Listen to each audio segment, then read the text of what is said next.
बहुजन हिताय बहुजन सुखाय।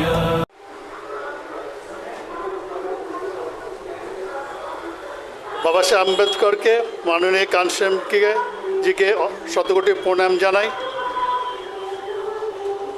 श्रद्धा जानाई। बहुजन समाज पार्टी सर्वभारतीय सभानेत्री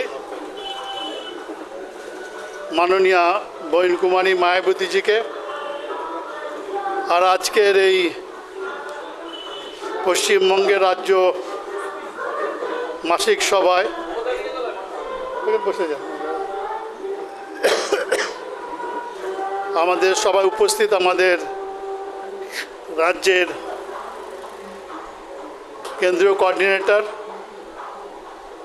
প্রাক্তন রাজ্যসভা সাংসদ এবং প্রাক্তন উত্তর প্রদেশের এমএলসি মাননীয় অশোক সিদ্ধার জিকে শ্রদ্ধা জানিয়ে আপনাদের সবাইকে আমার আন্তরিক শ্রদ্ধা এবং ভালোবাসা জানিয়ে আজকের এই সভা শুরু করছি। প্রথমে আমাদের রাজ্যের যে কাজ বাকি, তো আমাদের রাজ্যের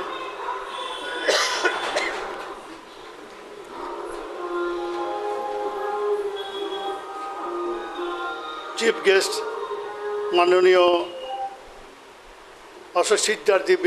অশোক সিদ্ধারজি বিস্তারিতভাবে আপনাদের আগের কাজ কি করতে হবে না সে বিষয়ে বিস্তারিত বলবেন।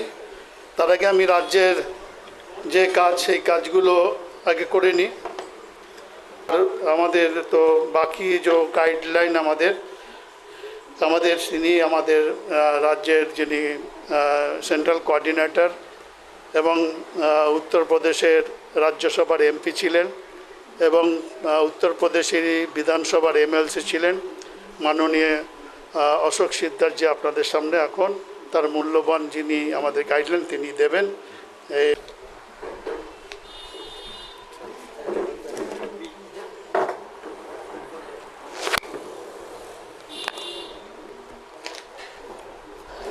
सम्मानित साथियों,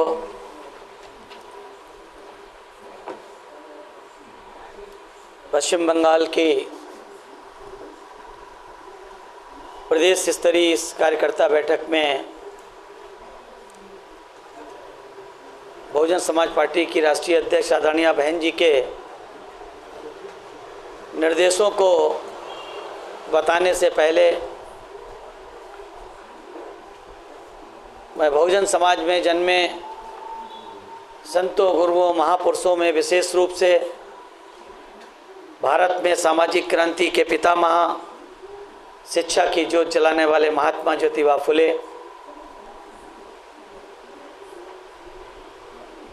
बंगाल प्रोविंस में शिक्षा को बढ़ावा देने वाले पिता पुत्र हरिचंद ठाकुर, गुरुचंद ठाकुर जी, बहुजनों के आदर्श और भारत में आरक्षण के जनक कुन्मी राजा राजऋषि छत्रपति साहू जी महाराज, सही मायने में शोषितों की लड़ाई को पूरे भारतवर्ष में कामयाब बनाने वाले भारतीय संविधान के निर्माता विश्व रत्न बोधि सत्य बाबा साहब डॉक्टर भीमराव अंबेडकर और उनके बाद इन महापुरुषों के कारवां को पश्चिम बंगाल में गति देने वाले जोगन्नाथ मंडल जी, भामसेव DS4 और बहुजन समाज पार्टी के संस्थापक, इस सदी के महानायक मानवर श्री कांसीराम साहब, ऐसे महापुरुषों को श्रद्धा सुमन अर्पित करते हुए मैं बहुजन समाज पार्टी की राष्ट्रीय अध्यक्ष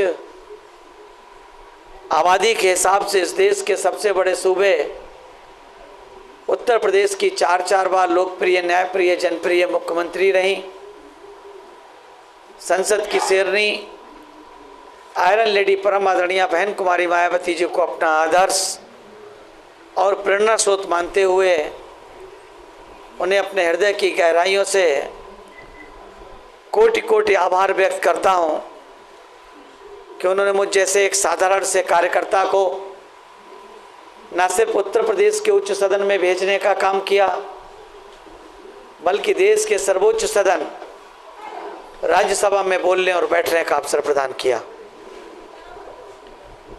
आज इस कार्यक्रम में हमारे साथ मंचासीन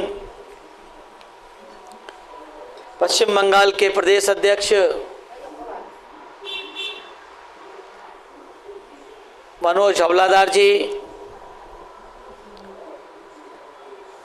पश्चिम बंगाल में स्टेट कोऑर्डिनेटर ग्रुप में काम कर रहे, वर्तमान में भाई ज्योतिर्मय जी, सुबू सिकदर जी, अचिंतो जी और प्रणव हल्दर जी, हमारे ऑफिस के पार्टी के और जिम्मेदार साथियों में अनिल राय जी आए हैं। हाँ जी जी, पूर्णता राय जी, सभी है ना, संदीप नाथ जी,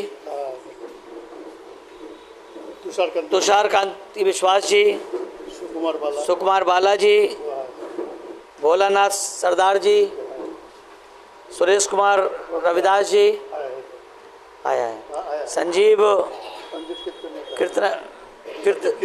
कीर्तनिया जी आए हैं दफ्तर में है ना। अच्छा अच्छा, हरिपदा मंडल जी,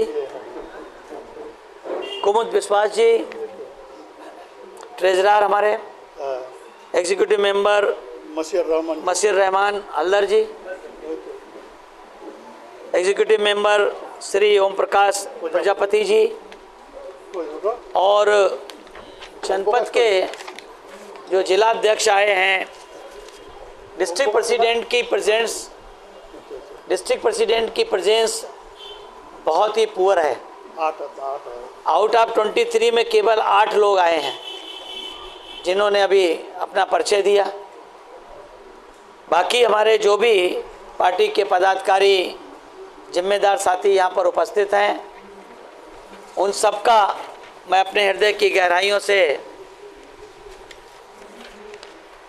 कोट कोट हार्दिक अभिनंदन और स्वागत करता हूँ।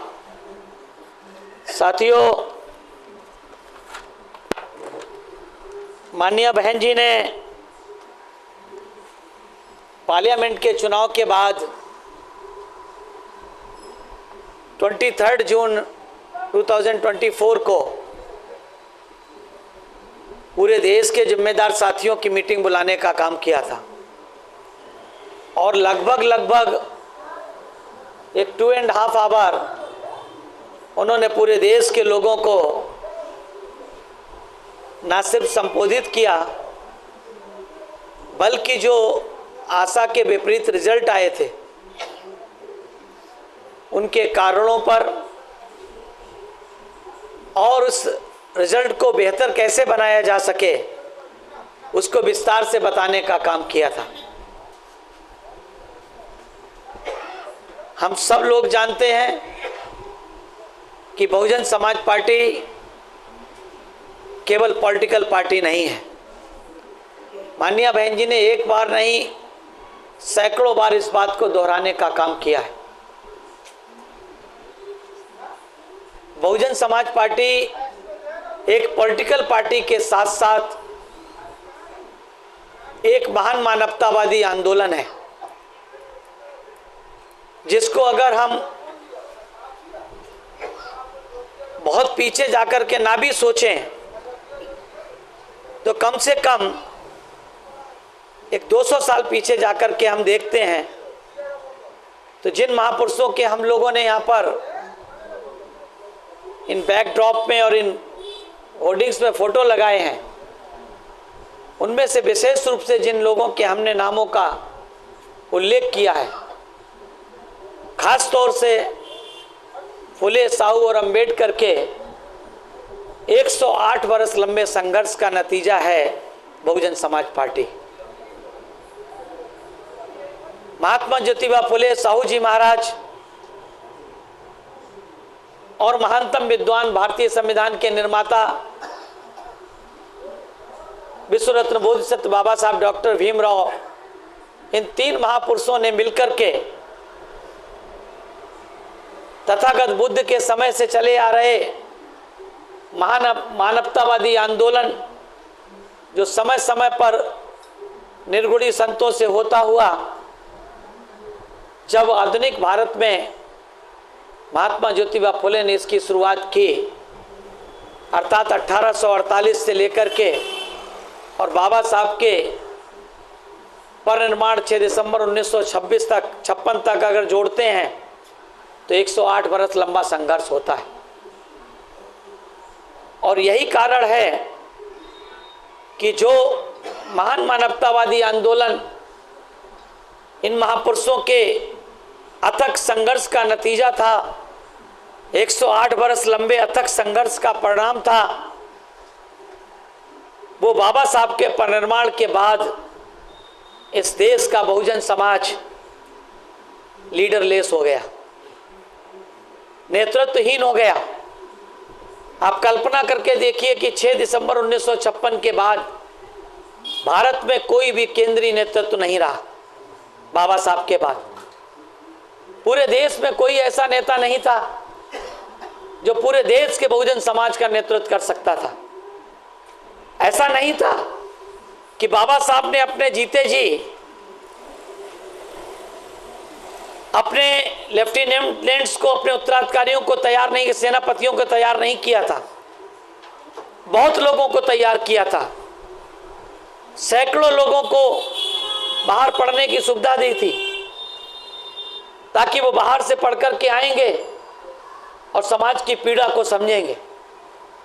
भारत में सामाजिक, राजनीतिक, आर्थिक, सांस्कृतिक स्थिति को समझेंगे और जब विदेशों में पढ़ करके देखेंगे तो उसमें फर्क महसूस करेंगे, तो अपने लोगों के दर्द को महसूस करेंगे। लेकिन बाबा साहब के असमय निधन के कारण, लंबी बीमारी के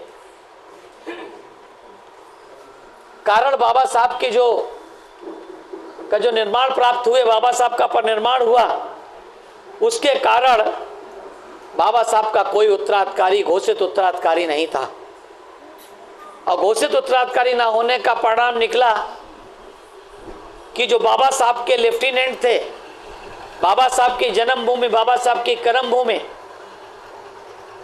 महाराष्ट्र प्रांत, जो बॉम्बे प्रेसिडेंसी के नाम से जाना जाता था, उसमें रहने वाले उनके ही समाज के लोगों ने बाबा साहब के परिकल्पना वाली पार्टी, जिसके बायलॉज को बाबा साहब ने तैयार कर चुके थे, आरपीआई का, लेकिन घोषित नहीं कर पाए थे। बाबा साहब के परिनिर्वाण के बाद जब वो लगभग 1 साल के बाद 3 अक्टूबर 1957 को नागपुर में उसकी घोषणा हुई, तो जन्म के साथ ही वो विवादित हो गई। और आज बाबा साहब की परिकल्पना वाली पार्टी आरपीआई सैकड़ों पार्ट में बटी हुई है साथियों। महाराष्ट्र के पूरे महाराष्ट्र की छोड़ दें, केवल बम्बई में अगर हर स्लम्स में अगर जाएं तो एक स्लम्स में 10-10, 20-20 आरपीआई बनी हुई है। इस बात से स्पष्ट होता है कि जिन पे बाबा साहब ने, जो बाबा साहब के लेफ्टिनेंट थे, जो बाबा साहब के मूवमेंट को आगे ले जाने वाले, अपने आप को उत्तराधिकारी मानते थे, उन लोगों ने बहुत जल्द ही बाबा साहब के सपनों को, बाबा साहब के संघर्ष को उसी कांग्रेस के चरणों में जाकर के गिरवी रख दिया, जिस कांग्रेस ने बाबा साहब को जीते जी तो छोड़िए, मरने के बाद भी सम्मान देने का काम नहीं किया। हम सब लोग जानते हैं कि 1954 के बाद भारत रत्न 4 में भारत रत्न स्टार्ट हो गया था, और बाबा साहब का परिनिर्वाण 1956 को हुआ। यानी कि उस समय की केंद्र की कांग्रेस सरकार को चाहिए तो ये था कि एकमात्र राष्ट्र निर्माता और एकमात्र किसी को क्रेडिट दी जाए भारतीय संविधान की, तो वो बाबा साहब थे। उनको जीते जी उन्होंने भारत रत्न देने का काम नहीं किया। और जीते जी तो छोड़िए, भारत रत्न तो बहुत बड़ी बात थी। कांग्रेस पार्टी ने बाबा साहब के नाम पर एक विश्वविद्यालय की मांग की थी। महाराष्ट्र के लोगों ने मराठवाड़ा यूनिवर्सिटी, जहां पर बाबा साहब ने बड़े पैमाने पर काम किया था, उस मराठवाड़ा यूनिवर्सिटी का नाम बदलने का काम नहीं था, केवल मराठवाड़ा यूनिवर्सिटी में ऐड करना था कि doctor BR Ambedkar Marathwada university. लेकिन साथियों, कांग्रेस की केंद्र और प्रदेश की सरकार ने वो भी नहीं किया, वो भी नहीं किया। क्यों नहीं किया साथियों? क्योंकि कांग्रेस के मन में बाबा साहब के लिए कभी भी सम्मान नहीं था। और सम्मान ना होने का कारण क्या था? सम्मान ना होने का कारण था कि बाबा साहब ने इस देश के उस समय की 1/5 आबादी, आज की तो ज़्यादा हो गई, आज उस समय की 20%, आज की तो 30% SC मान लो, और OBC और सब मान लें तो साथियों 85% करीब होती है। चाहे वो SC SC के हों, OBC के हों, माइनॉरिटी में OBC के हों, अगर उस सारी आबादी को जोड़ें तो लगभग 85% होती है। तो बाबा साहब ने किसकी लड़ाई लड़ी? जो आज साथियों हमें भारत के संविधान में बराबर के वोट का अधिकार है, हमें जो भारत के संविधान में मान सम्मान स्वाभिमान से जीने का अधिकार है, हमें भारत के संविधान में जो शिक्षा और सरकारी नौकरियों में रिजर्वेशन मिला हुआ है, जो भारत के संविधान में हमें विधायिकाओं में रिजर्वेशन मिला हुआ है, ये बाबा साहब के अथक संघर्ष का परिणाम है। बाबा साहब ने अपने बच्चों की कुर्बानी देने का काम किया।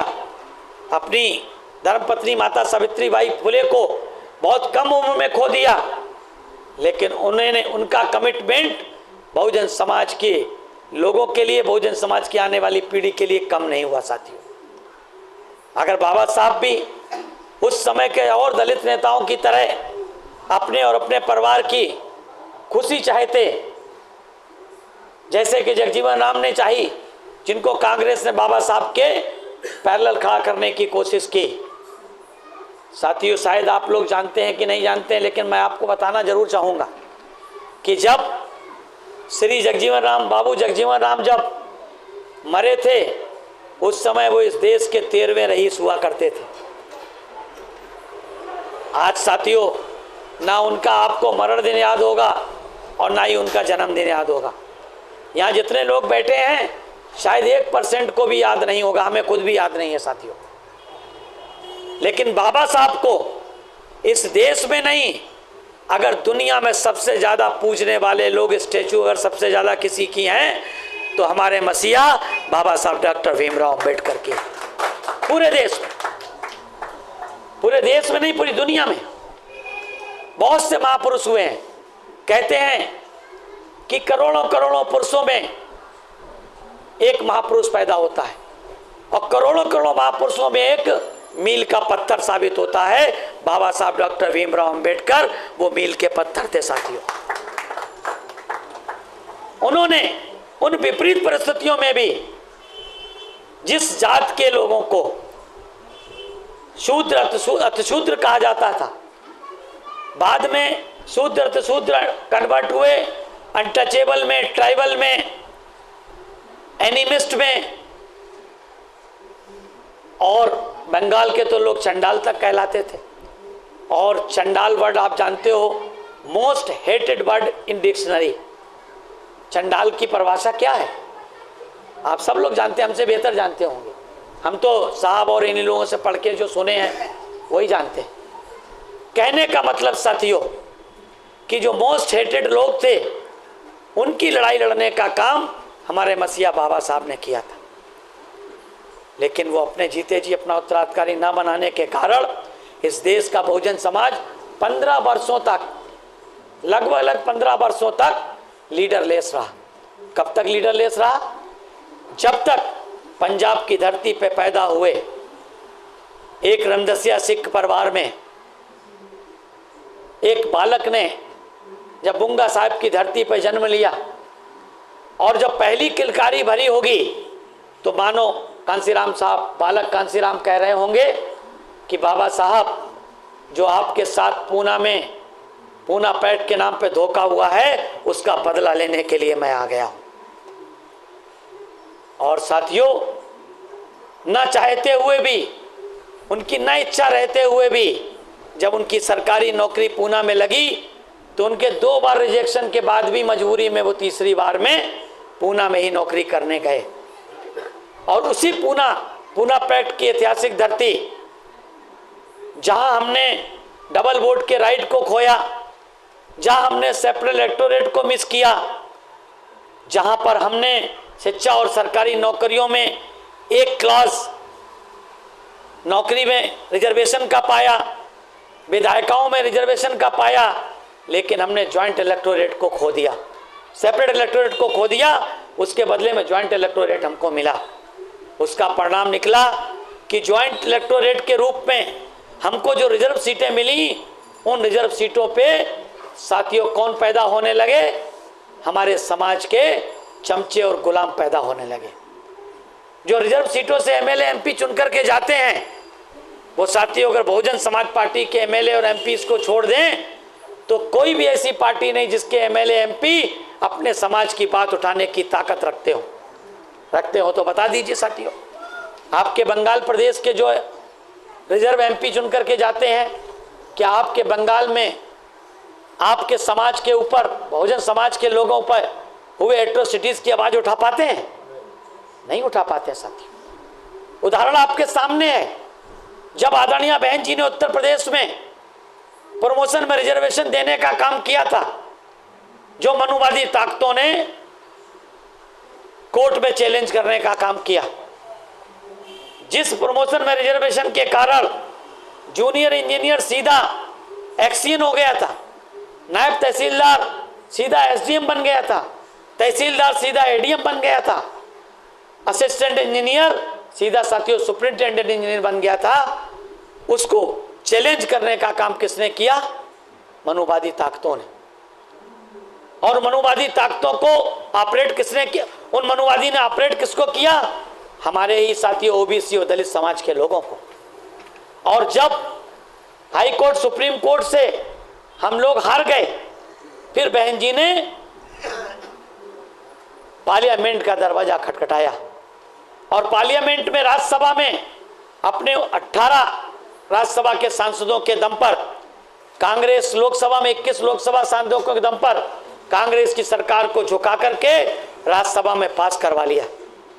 लेकिन साथियों, जब लोकसभा में बिल आया तो लोकसभा में प्रमोशन के रिजर्वेशन के बिल को किसने फाड़ने का काम किया? साथियों, एक क्षत्रिय समाज के लोग ने, सांसद ने, और एक दलित समाज के सांसद सोनकर ने। और किस पार्टी के थे वो? साथियों, समाजवादी पार्टी के थे। ये बात मैं आपको क्यों बताना चाह रहा हूं? क्योंकि जो पिछले चुनाव हुए उससे इस बात का बहुत बड़ा कोरिलेशन है, बहुत बड़ा रिलेशन है उससे, कि उन्होंने बिल फाड़ने का काम किया। और साथियों, कांग्रेस की जो उस समय लोकसभा में स्पीकर थी, श्री बाबू जगजीवन राम जी की बेटी मीरा कुमार थी। बाबू जगजीवन राम ने पूरी जिंदगी बाबा साहब की टांग खींचने का काम किया। और साथियों, जब प्रमोशन में रिजर्वेशन की बात आई, इस देश के तमाम लोगों के बच्चों के भविष्य की बात आई, तो उन्होंने उन बिल फाड़ने वाले 2 सांसदों को सस्पेंड करने की जगह, उनके खिलाफ कार्रवाई करने की जगह, उन्होंने हाउस को एडजर्न करने का काम किया। जबकि अगर वो चाहती तो हाउस को एडजर्न न करके सांसदों को सस्पेंड करती, मार्शल से उठा करके बाहर फेंकवा देती और उस बिल में बहस करा करके बिल पास करा देती, अगर बिल पास हो गया होता। लेकिन चूंकि कांग्रेस की खुद भी मंशा नहीं थी, राज्यसभा में उसकी मजबूरी थी पास कराना, क्योंकि समर्थन चल रहा था, नहीं तो आगे के एक भी बिल पास नहीं होते। इस वजह से राज्यसभा में पास करा दिया उन्होंने। लेकिन जब वहां पे आए तो कांग्रेस ने हाउस एडजर्न कर दिया और बीजेपी ने शोर मचा दिया। अर्थात बीजेपी, कांग्रेस, समाजवादी पार्टी, तृणमूल कांग्रेस, सारी पार्टियां साथियों इस देश के बहुजन समाज में, खास तौर से साथियों SC ST के लिए, OBC के लिए ये अंदर से साथियों विरोधी पार्टियां हैं। यही कारण है इन्होंने लोकसभा के चुनाव में संविधान की कॉपी दिखा करके, कांग्रेस ने कॉपी दिखाने का काम किया, दिखाया कि नहीं दिखाया? कॉपी दिखाने का काम किया। पॉकेट में लेकर के राहुल गांधी घूम रहे थे एक चौपतिया सी, एक की नोट जैसा नहीं होता है, वो लेकर के, लाल किताब लेकर के घूम रहे थे। ये संविधान है। और साथियों, हमारे पढ़े लिखे लोग भी, इंटेलेक्चुअल समाज के लोग भी संविधान बचाने के नाम पर उत्तर प्रदेश सहित पूरे देश में लोगों ने बड़े पैमाने पर कांग्रेस को वोट देने का काम किया। कांग्रेस के गठबंधन, इंडी गठबंधन को वोट देने का काम किया। जहां कांग्रेस नहीं लड़ रही थी वहां पर उनके गठबंधन को वोट देने का काम किया। और साथियों, लगभग भारतीय जनता पार्टी को हराने की स्थिति में पहुंच गए। किसके दम पर? बहुजन समाज के वोट के दम पर, बाबा साहब के संविधान के नाम पर। लेकिन जब उसी संविधान के नाम पर, उसी संविधान के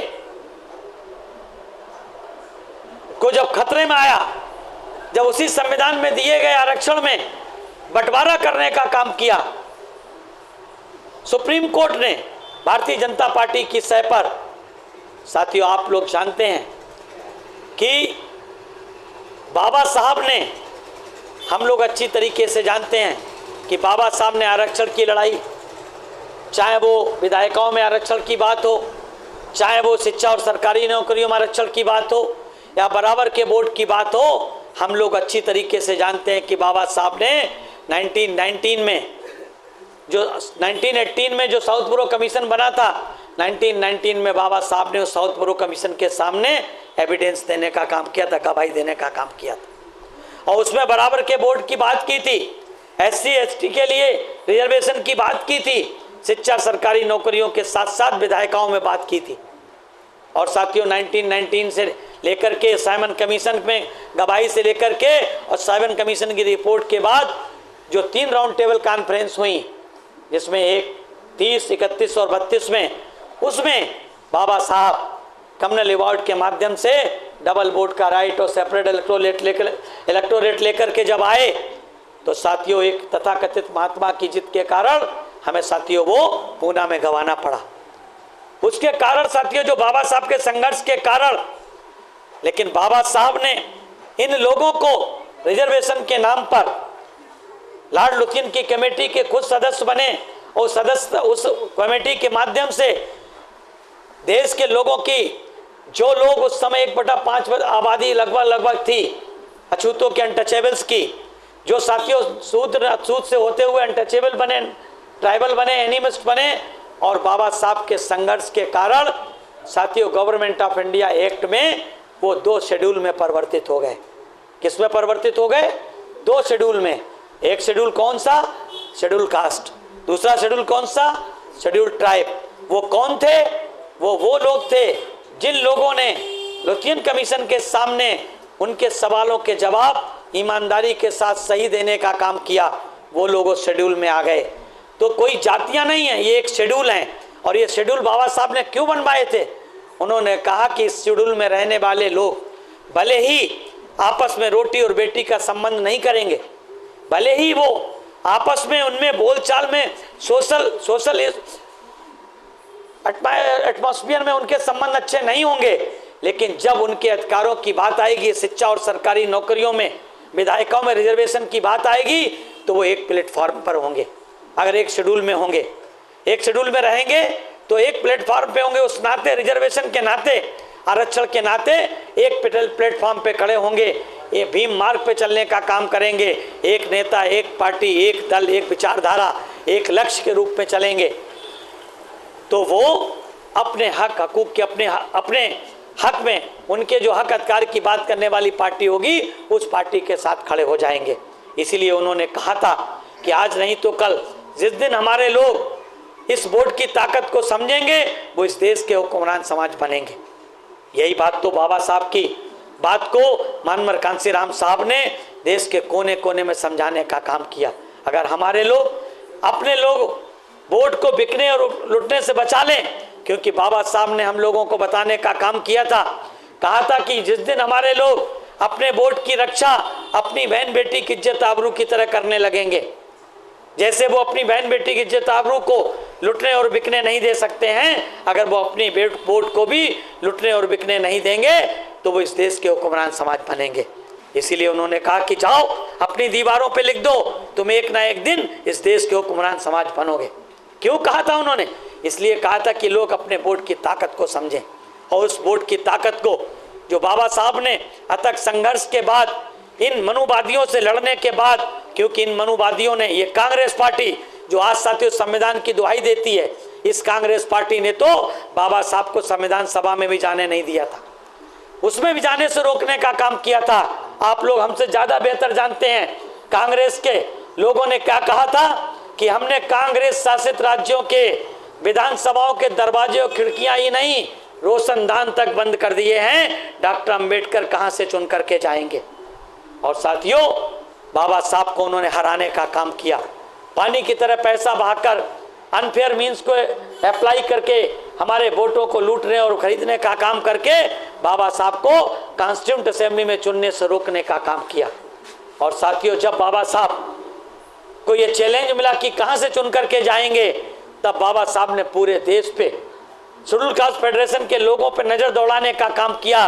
तो साथियों धन्य है बंगाल के लोग, उन्होंने बाबा साहब को इसी जैसन और खुलना से साथियों कॉन्स्टिट्यूंट असेंबली में चुन करके भेजने का काम किया। आप लोग बधाई के पात्र हैं, आप सल्यूट के पात्र हैं कि आप लोगों ने बाबा साहब को चुन करके भेजने का काम किया। लेकिन मनुवादियों ने, खासतौर से कांग्रेसियों ने साथियों बाबा साहब को चुनना उन्हें नागवार गुजरा। और जबकि हम सब लोग जानते हैं और आप लोग बेहतर तरीके से जानते हैं, जैसन और खुलना की आबादी, मुसलमानों की आबादी वहाँ 50% से कम थी, और फार्मूले के आधार पर 50% से कम आबादी वाले को पाकिस्तान में नहीं देना था, यानी कि भारत में रखना था। जबकि उस क्षेत्र में नमोशूद्र की आबादी, बुद्धिस्टों की आबादी और अदर हिंदुओं की आबादी मिला करके लगभग 75% थी। फिर भी उस क्षेत्र को इन्होंने पूर्वी पाकिस्तान जो बांग्लादेश साथियों आज है उसमें देने का काम किया। और बाबा साहब ने ये कह करके इस्तीफा दे दिया कि भाई मेरे ज़्यादातर लोग तो भारत में रहते हैं, मैं पाकिस्तान की संविधान सभा का मेंबर बन करके क्या करूंगा। और उन्होंने इस्तीफा दे करके अंग्रेजों को पूरी घटना बताने का काम किया। तब अंग्रेजों ने कांग्रेस से कहा, ब्रिटिश हुक्मरानों ने कांग्रेस से कहा, या तो उस क्षेत्र को वापस भारत में लेने का काम करो, अन्यथा डॉक्टर अंबेडकर को कहीं से कॉन्स्टिट्यूंट असेंबली के चुन करके भेजने का काम करो। तब कांग्रेस ने मजबूरी में, क्योंकि वो जानते थे अगर डॉक्टर अंबेडकर कॉन्स्टिट्यूंट असेंबली में पहुंचे तो उन्होंने 1919 में साउथ ब्रो कमीशन के सामने, 1929 में साइमन कमीशन के सामने, 1930-31 में इन कांग्रेसियों के फरकच्चे उड़ाने का काम कर दिया था साथियों, उनको बोलती बंद करने का काम कर दिया था। यहाँ तक कि साथियों कहते हैं, सच्चाई ये बात है कि गांधी जी और बाबा साहब की केवल 3 मुलाकातें हैं, और तीनों मुलाकातों में गांधी जी साथियों बाबा साहब से पराजित हुए, उन्हें नीचा देखना पड़ा साथियों। इसलिए वो जानते थे इस बात को कि अगर डॉक्टर अंबेडकर चुन करके जाएंगे तो भारत के संविधान की शक्ल ही अलग होगी। यही कारण है साथियों, जब बाबा साहब चुन करके पहुंचे तो मजबूरी में जब इन्होंने चारों तरफ देख लिया कि कोई भी ड्राफ्टिंग कमेटी का चेयरमैन बनने लायक नहीं है, तब मजबूरी में बाबा साहब को साथियों ड्राफ्टिंग कमेटी का चेयरमैन बनाना पड़ा। और बाबा साहब ने मजाकिया लहजे में कहा था कि जब महाभारत लिखने की जरूरत पड़ी तो वेद व्यास को बुला लिया, रामायण लिखने की तो वाल्मीकि को बुला लिया, और जब भारत का संविधान लिखने की जरूरत पड़ी तो डॉक्टर अंबेडकर को बुला लिया साथियों। इसलिए साथियों इस कांग्रेस ने जो आज संविधान बचाने की बात करके हमारा आपका बड़े पैमाने पर वोट लेकर के आज साथियों इतराती कि हमने 100 मेंबर पार्लियामेंट चुन करके गए, ये साथियों किसी और वजह से नहीं गए। हमारे इंटेलेक्चुअल लोगों को लगा कि भारतीय जनता पार्टी से संविधान को बचाने का काम ये इंडी गठबंधन कर सकता है, लेकिन साथियों इंडी गठबंधन खुद अंदर से टूटा था, कहाँ से कर सकता था। लेकिन हमारे लोग उनके संविधान बचाने के बहकावे में आ गए। आज साथियों इन संविधान बचाने वाले लोग जिन्होंने संविधान बनाने से बाबा साहब को रोका हो, वो लोग संविधान बचाने की बात कहाँ से कर सकते हैं। ये केवल बातें करेंगे।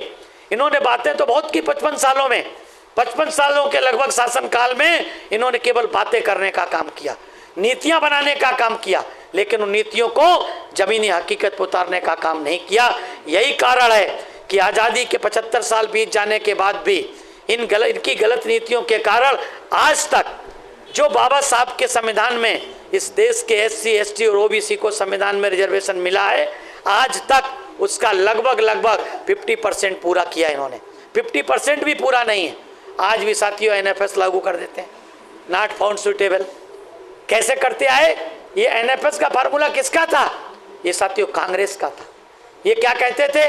सुटेबल नहीं भाई, योग्य अभ्यर्थी नहीं मिला, एप्लीकेशन नहीं आई।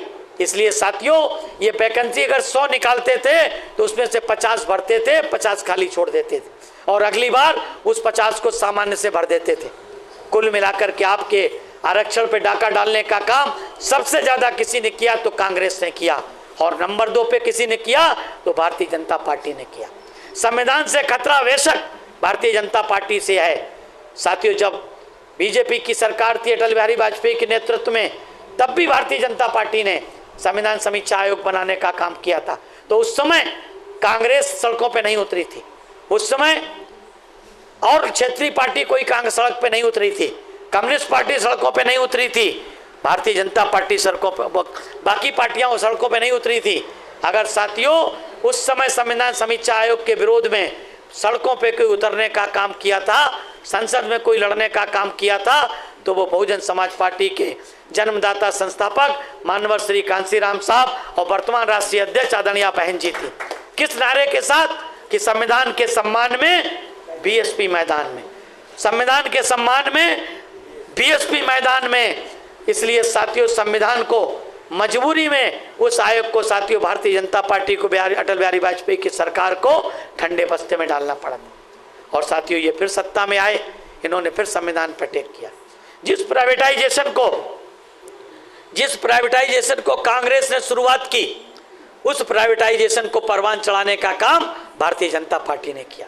जैसे इन्होंने क्या कहा था? आधार निराधार है, उसी आधार को मेन गेम चेंजर किसने बताया? भारतीय जनता पार्टी ने। जिस GST को बेकार बताया, उसी GST के नाम पर इस देश के व्यापारियों को ठगने का काम सबसे ज्यादा किसने किया? भारतीय जनता पार्टी ने। ऐसे ही इन्होंने साथियों कांग्रेस ने प्राइवेटाइजेशन को, ग्लोबलाइजेशन को, लिबरलाइजेशन को बढ़ावा देने का काम किया, लेकिन उसको चरम पे किसने पहुंचाया? भारतीय जनता पार्टी ने। और साथियों उस समय भी प्राइवेटाइजेशन के नाम पर तमाम केंद्र सरकार के PSU के साथ इन लोगों ने साथियों बेचने का काम किया था प्राइवेट सेक्टर को, और इस बार तो इन्होंने अति कर दी, खुलेआम बेचने का काम किया। 28 गवर्नमेंट PSUs को बेचने का काम किसने किया? भारतीय जनता पार्टी ने, जिसमें लाखों की संख्या में नौकरियां SC ST और OBC के समाज के बच्चों की चली गई साथियों। तो साथियों बहुजन समाज के लिए या भारतीय संविधान के संबंध में ये दोनों पार्टियां साथियों एक सिक्के के दो पहलू हैं। जहां तक क्षेत्रीय पार्टियों का सवाल है, ये पार्टियां तो साथियों हमेशा से बहुजन समाज पार्टी के खिलाफ है। क्यों? क्योंकि साथियों पूरे देश में कांग्रेस और बीजेपी से ये लोग तो क्षेत्रीय लेवल पे लड़ने का काम करते हैं। अगर बीजेपी और कांग्रेस से राष्ट्रीय स्तर पे कोई तीसरी पार्टी लड़ती है तो वो बहुजन समाज पार्टी है साथियों।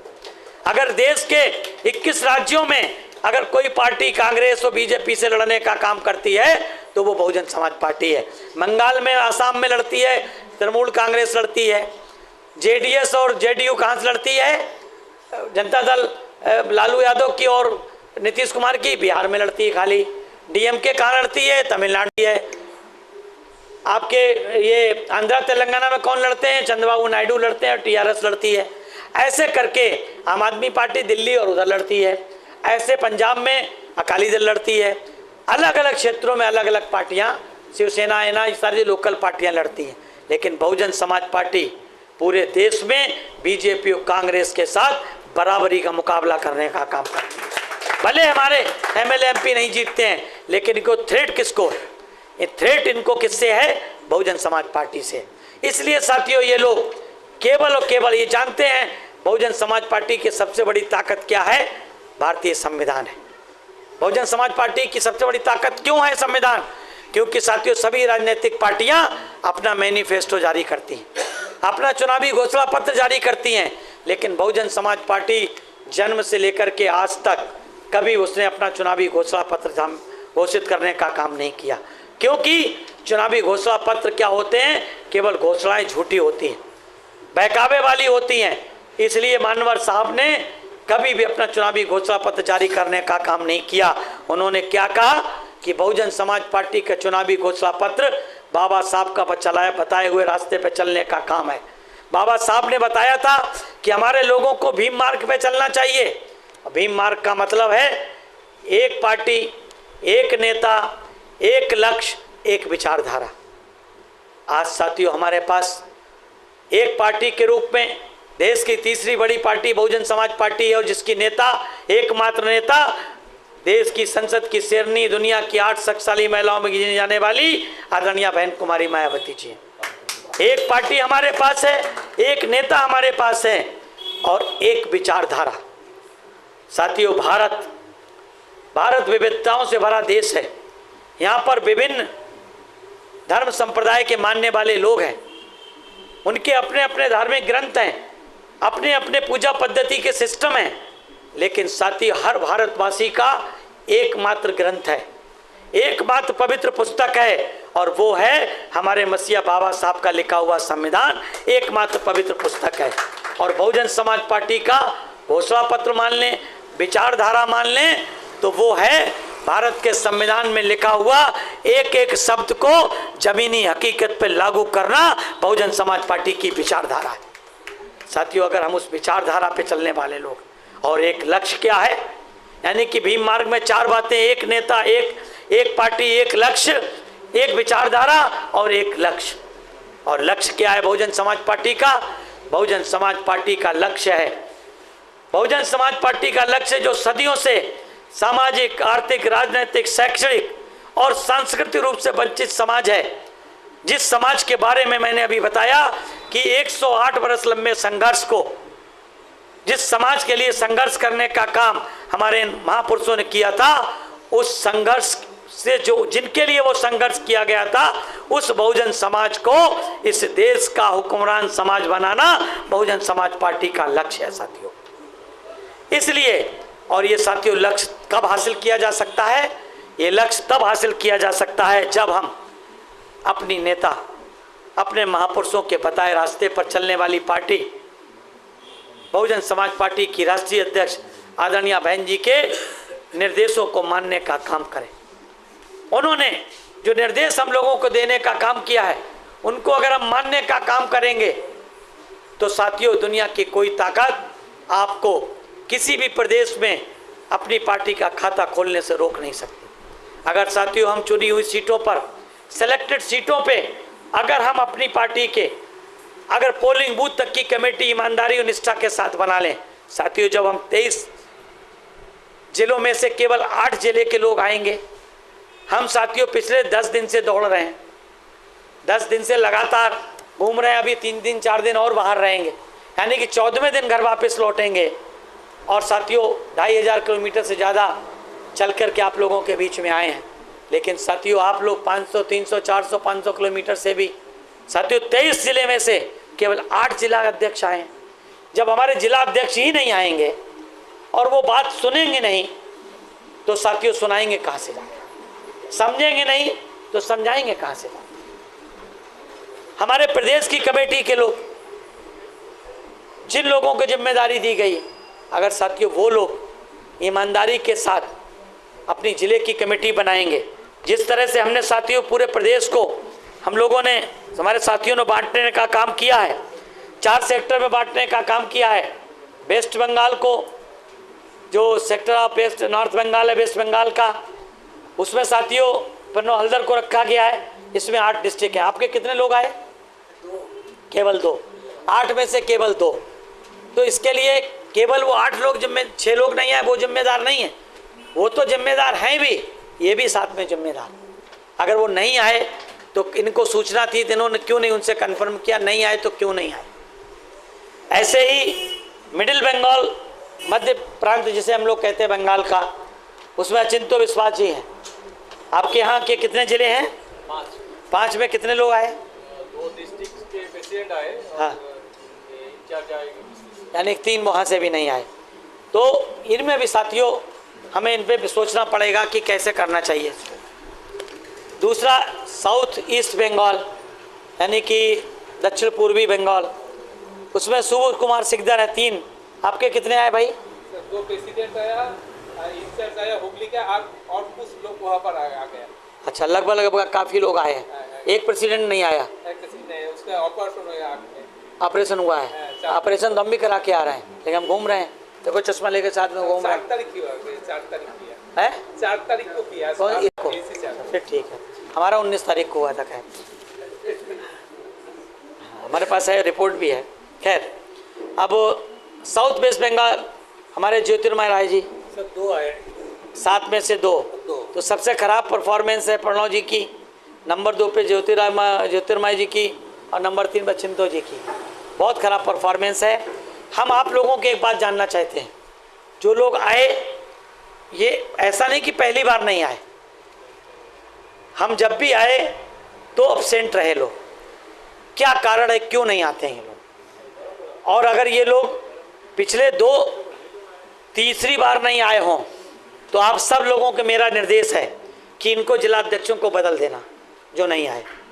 अध्यक्ष जी को बता देना कि कौन बना रहे हैं, ठीक है? वहीं का कोई एक अच्छा सा बनाओ, ठीक है? लोकल का कोई दूसरा आदमी बनाओ। जो लोगों का जेन्युइन कारण हो ना आने का, उनको छोड़ देना, अदरवाइज बदल देना। अब ये नहीं चलेगा कि 10-10 साल से जिला अध्यक्ष हैं, 5 साल से जिला अध्यक्ष काम नहीं कर रहे हैं। बहुत हो गया साथियों। हमें क्वालिटी में विश्वास रखना चाहिए, क्वांटिटी में नहीं। हमारे जरूरी नहीं है 23 में से 23 जिले के जिला अध्यक्ष अच्छा काम करते हो। हम 8 जिले में काम करेंगे, नहीं करेंगे बाकी जिले छोड़ देंगे। उनमें जो विधानसभा काम कर रही होगी उसी विधानसभा का विधानसभा अध्यक्ष डायरेक्ट बनाएंगे, जिला अध्यक्ष को छोड़ देंगे। कोई जिला अध्यक्ष नहीं बनाएंगे हम, लेकिन हम उनको बनाएंगे जो काम करेंगे। हम जिस जिले की एक लोकसभा विधानसभा अच्छी होगी उसी पे काम करेंगे, जरूरी नहीं पूरे जिले पे काम करें। और जो आदमी काम करना चाहता है उसी को जिला अध्यक्ष बना देंगे, उसी को उसकी विधानसभा का प्रभारी बना देंगे। एक ही विधानसभा में काम करेंगे। लड़ने के समय आएंगे, सब लड़ लेंगे, कोई दिक्कत नहीं। उस समय सब टिकट मांगने आ जाते हैं। जिसके पास जेब में 50,000 भी नहीं होता, वो भी कहता हमारे पास 50 लाख रुपया है, लड़ने की बात करता है। इसलिए साथियों, हमें संगठन में अभी टाइम है, चुनाव में 1.5 साल, और 1.5 साल देखते देखते निकल जाएगा। 1.5 साल का मतलब 18 महीने। 18 महीने का मतलब हम ज़्यादा से ज़्यादा आपके बीच में 50 बार आ पाएंगे, 36 बार मिनिमम आएंगे। 18 दूनी 36, लेकिन हो सकता है और ज़्यादा आ जाए। तो आप लोगों को मैं एक हिदायत दे रहा हूँ, चारों लोगों, आप लोग अपने अपने जोन में एक बामसेप का, एक बीएसपी का कैडर कैंप करेंगे, जिसको मैं खुद लेने आऊँगा। ठीक है अध्यक्ष जी? ठीक है, ये लोगों को आप लोग कोऑर्डिनेट करके एक कैडर कैंप रखेंगे। पहले कौन रखेगा अपने चारों में से? कौन रखेगा? बोलिए भाई, चारों में कौन रखेगा पहला? बोलिए। रख सकता नहीं, रख लेंगे। सकता वाला चक्कर नहीं चलेगा। यस या नो? कर लेंगे। ठीक है, अक्टूबर महीने में रखेंगे, डेट फिक्स कर लेंगे हम। ठीक है, सेकंड आपके यहाँ हो जाएगा। आप कब रखेंगे? सब नया है ना भाई। अच्छा, नया है। 10 तारीख को मुझे वहाँ भेजा है। अभी भेजा है? तो चलिए 2 देख लीजिए, उसके बाद अभी तो मैंने, चलिए 2 देख लीजिए, उसके बाद तुम्हारे यहाँ कब रखेंगे? दोनों के बाद में। चलिए, मतलब नहीं सभी क्या रखेंगे, एक बीएसपी का, एक बामसेप का कैडर कैंप वहीं रखेंगे। यहाँ आने में दिक्कत है, हम वहीं आएंगे। भाई यहाँ हमको नहीं सुन पा रहे हैं आके, हम वहीं आकर सुनाएंगे। बहन जी के निर्देशों को बताना है तो हम एक जिले में आकर के बताएंगे। इसलिए साथियों, ये जिम्मेदारी निभाना बहुत ज़रूरी है। और साथ ही साथ साथियों, हमें पार्टी को ये चीज़ों को ध्यान रखना पड़ेगा कि जो पार्टी को चलाने का सिस्टम तय किया गया है मेंटेनेंस के रूप पे, ये साथियों हमें सिस्टम से चलाना पड़ेगा। सिस्टम से इन द सेंस कि साथियों 23 जून को बहन जी ने बहुत स्पष्ट रूप से बताया था कि हमें जो स्टेट कमेटी में लोग हैं उनको ऑफिस का मेंटेनेंस चलाने के लिए एक फिक्स रिस्पॉन्सिबिलिटी दी गई। स्टेट के पदाधिकारियों को कितनी जिम्मेदारी दी गई? 1000 करके पूरा हर प्रदेश के पदाधिकारी। और जो पदाधिकारी 2 महीने लगातार ना दे उसको तीसरे महीने हटा देंगे, बदल देंगे। जो स्टेट का पदाधिकारी इस लिस्ट में, ये लिस्ट हम लेकर के जाएंगे, इस लिस्ट में से हम पूछ लेंगे आपसे 2 महीने किसने नहीं आया, हम तीसरे महीने अपने आप हटा देंगे। जो हमारे आने के तीसरी बार जब हम आएंगे दो में नहीं आएगा, क्योंकि कहाँ से इसके बिजली का बिल आएगा। कमरों का हालत ये है कि इतना इतना धूल जमा है, इतना इतना पंखा चलता है तो इतना धूल खा जाते हैं हम 2 घंटे में। आप सोचिए, साफ सफाई नहीं हो पा रहा। कमरों का हाल ये कई दिनों से खुले नहीं होंगे। भाई हम जब महीने में 25 दिन आप लोगों के बीच में ही काम करेंगे, आप लोगों से मतलब पूरे प्रदेश में, तो खाना तो आप लोगों के बीच में ही खाएंगे, नहीं खाएंगे। अब जब रोज काम ही करना है तो खाना तो जीने के लिए नहीं खाना है ना, खाना तो ठीक से खाना नहीं चाहिए, वो भी हमें ध्यान रखना पड़ेगा। तो इसलिए मेंटेनेंस का प्रदेश के पदाधिकारी, डिस्ट्रिक्ट के और असेंबली में, असेंबली प्रेसिडेंट से चाहे 200 रुपये लेना जरूर है। आप लोग अपनी अपनी रिस्पॉन्स देख लीजिए, चाहे 200 रुपये मांगिए। जब पार्टी का पदाधिकारी 100-200 रुपये अपने पास से खर्च करेगा, देगा ना, तो उसको उसके साथ पार्टी के प्रति भी फीलिंग आएगी, भी फीलिंग होगी उसको कि हमारी पार्टी, हम इस पे पैसा खर्च करें। जब वो अपने परिवार का के हिस्से में से काट के इस पे खर्च करेगा ना, बाबा साहब ने तो कहा था कि हमें अपनी आमदनी का 20वां भाग यानी कि 1/5 भाग यानी कि 5% अपनी टोटल आमदनी का किसके लिए खर्च करना है? समाज के मूवमेंट के लिए, पे बैक टू सोसाइटी से। अरे साथियों, आज के हिसाब से तो अगर हम लोग 5% छोड़ो 1% भी खर्च करें तो भी पॉपुलेशन भी ज़्यादा है और सैलरीज भी ज़्यादा, इनकम भी ज़्यादा है कि नहीं?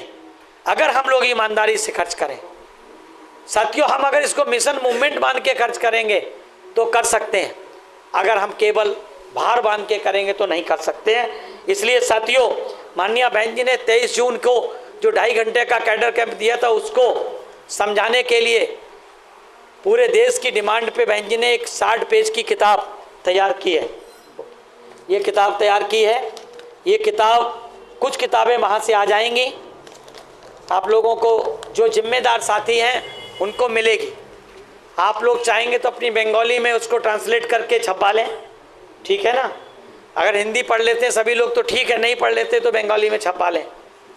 और उसको जिम्मेदार पदाधिकारियों को, इसे लड्डुओं की तरह नहीं बांटना है, रेवड़ी की तरह तुम भी ले लो, तुम भी ले लो, तुम भी ले लो।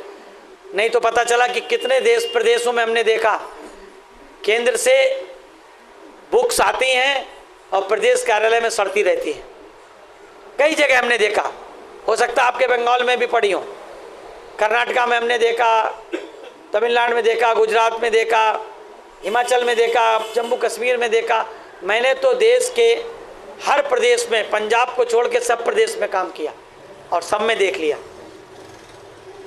और मैं समझता हूँ, मैं श्योर हूँगा, या अगर प्रदेश में कार्यालय में नहीं सड़ रही होंगी तो किसी मंडल कार्यालय में, जिले के कार्यालय में सड़ रही होंगी, सड़ जरूर रही होंगी। इसलिए ये लिमिटेड किताबें आएंगी वहाँ से और लिमिटेड पदाधिकारियों को मिलेंगी जो पढ़ सकते हो, समझ सकते हो, समझा सकते हो। ये इसमें बहुत जिम्मेदारी, इसमें जो उपवर्गीकरण को लेकर के जो गलतफहमी है, जो संविधान के नाम पर आपका वोट लेने वाले लोग आज चुप है कि नहीं? आपके प्रदेश के मुख्यमंत्री ने क्या बोला? ये सुप्रीम कोर्ट के डिसीजन पे क्या बोला है? कुछ बोला है?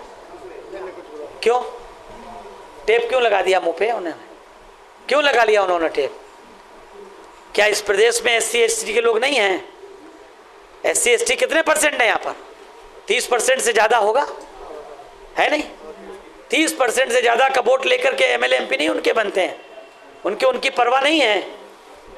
या तो पक्ष में बोले या विपक्ष में बोले, या तो सुप्रीम कोर्ट के निर्णय के साथ बोलें या सुप्रीम कोर्ट का निर्णय का विरोध करें। साथियों, इंडी गठबंधन के किसी भी साथी ने, अगर आप लोगों ने टीवी में देखा होगा, एक साथी ने बिहार के किसी एक आदमी ने बोला है, इंडी गठबंधन के, शायद पासवान के बेटे ने, तेजस्वी ने बोला, मतलब बिहार के 2 लोगों ने बोला, बाकी किसी ने इस बंटवारे को, जिसको बाबा साहब ने अपने बच्चों की कुर्बानी देकर के राउंड टेबल कॉन्फ्रेंस से 2 शेड्यूल में बंटवाने का लेकर के आए थे, वो 2 शेड्यूल बनाए थे ताकि हमारे लोग यूनाइट होकर के अपनी ताकत को यूनाइट होकर के इन मनुवादियों से लड़ पाएंगे। लेकिन साथियों, 75 सालों से ये लोग वेट कर रहे थे, 75 सालों से लगातार अटेम्प्ट कर रहे थे इसको बांटने के लिए, कभी किसी राज्य में, कभी कर्नाटक में, कभी आंध्रा में, कभी तेलंगाना में, कभी पंजाब में, कभी तमिलनाडु में, कभी राजस्थान में, अलग अलग राज्यों में ये लोग जाति उपजाति में बांटने का प्रयास कर रहे थे। और साथियों, अंततः इन्होंने, जबकि 5 जजों की कमेटी ने स्पष्ट कहा था कि रिजर्वेशन विद इन रिजर्वेशन नहीं हो सकता है, लेकिन कांग्रेस ने 55 वर्षों तक शासन किया, SC ST को उन्होंने रिजर्वेशन को 9th शेड्यूल में डालने का काम नहीं किया। अगर 9th शेड्यूल में होता तो उसे कोर्ट में चैलेंज करने की ताकत नहीं होती, चैलेंज हस्तक्षेप नहीं कर सकता था कोर्ट, और पार्लियामेंट की औकात नहीं थी करने की।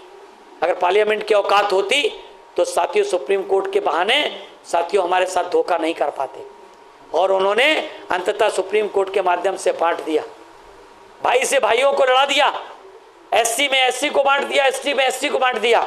और इस देश में अगर पूरे देश में किसी ने पूरे देश में 21 अगस्त को लड़ने के लिए, इसका विरोध करने के लिए बंद कराने का काम किया है तो बहुजन समाज पार्टी की नेता आदरणीय बहन कुमारी मायावती जी ने करा। अगर साथियों आपको नहीं लगता है कि अगर ये उपवर्गीकरण इंप्लीमेंट हो जाता है तो आप लोगों की ताकत, हम लोगों की ताकत कमजोर होगी कि नहीं होगी?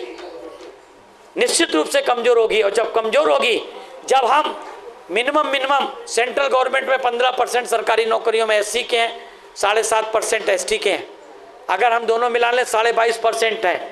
जब 22% SC ST के भी केंद्र सरकार में हम इनसे नहीं लड़ पा रहे हैं तो साथियों जब बट जाएंगे तो कहां से लड़ पाएंगे? 22.5% हमारा SC ST का रिजर्वेशन है केंद्र सरकार में, लेकिन टोटल मिलाकर के 50% भी 75 सालों में अभी तक इम्प्लीमेंट नहीं हुआ। 50 में लागू हुआ संविधान। अगर सही माने में रिजर्वेशन देखें तो पहली बार सरकारी नौकरियों में 1944 से हुआ साथियों। गवर्नमेंट ऑफ इंडिया एक्ट में रिजर्वेशन हो गया, शेड्यूल बन गए, लेकिन शिक्षा सरकारी नौकरियों में बाबा साहब ने कहा, वायसराय को मेमोरेंडम देखे कि पूना पैट के एक पैराग्राफ में शिक्षा और सरकारी नौकरियों में भी रिजर्वेशन है।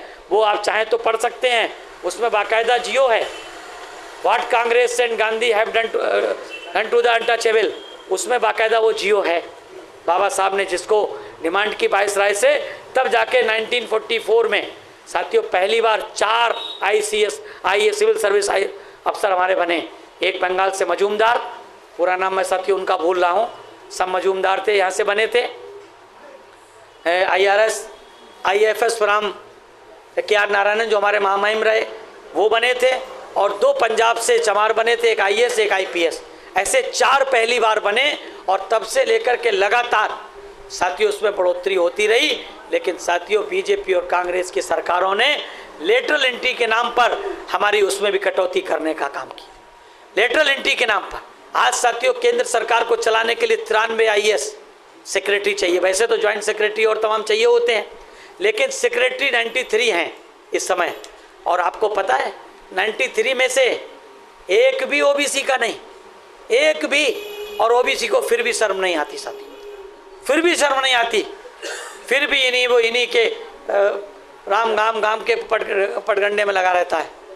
एक भी SC का साथियों एक मात्र है और ST के 2 है, केवल 3 लोग। और कितने होने चाहिए साथियों 93 के हिसाब से?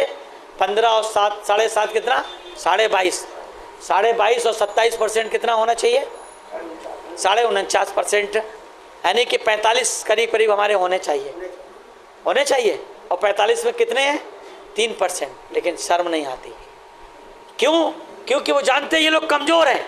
SC ST आपस में बटा हुआ है, OBC आपस में बटा हुआ है, ये कमजोरी का फायदा उठा रहे हैं। और साथियों जिसकी लड़ाई इस देश में अगर कोई लड़ रहा है, ना तो राहुल गांधी बोले सुप्रीम कोर्ट पे बोले, संविधान की बार किताब दिखा के कहते संविधान बचाएंगे, संविधान बचाएंगे। अरे संविधान में आरक्षण दिया गया है, पहले उसको तो बचाओ, तब संविधान बचाओगे। उल्टा करेंगे।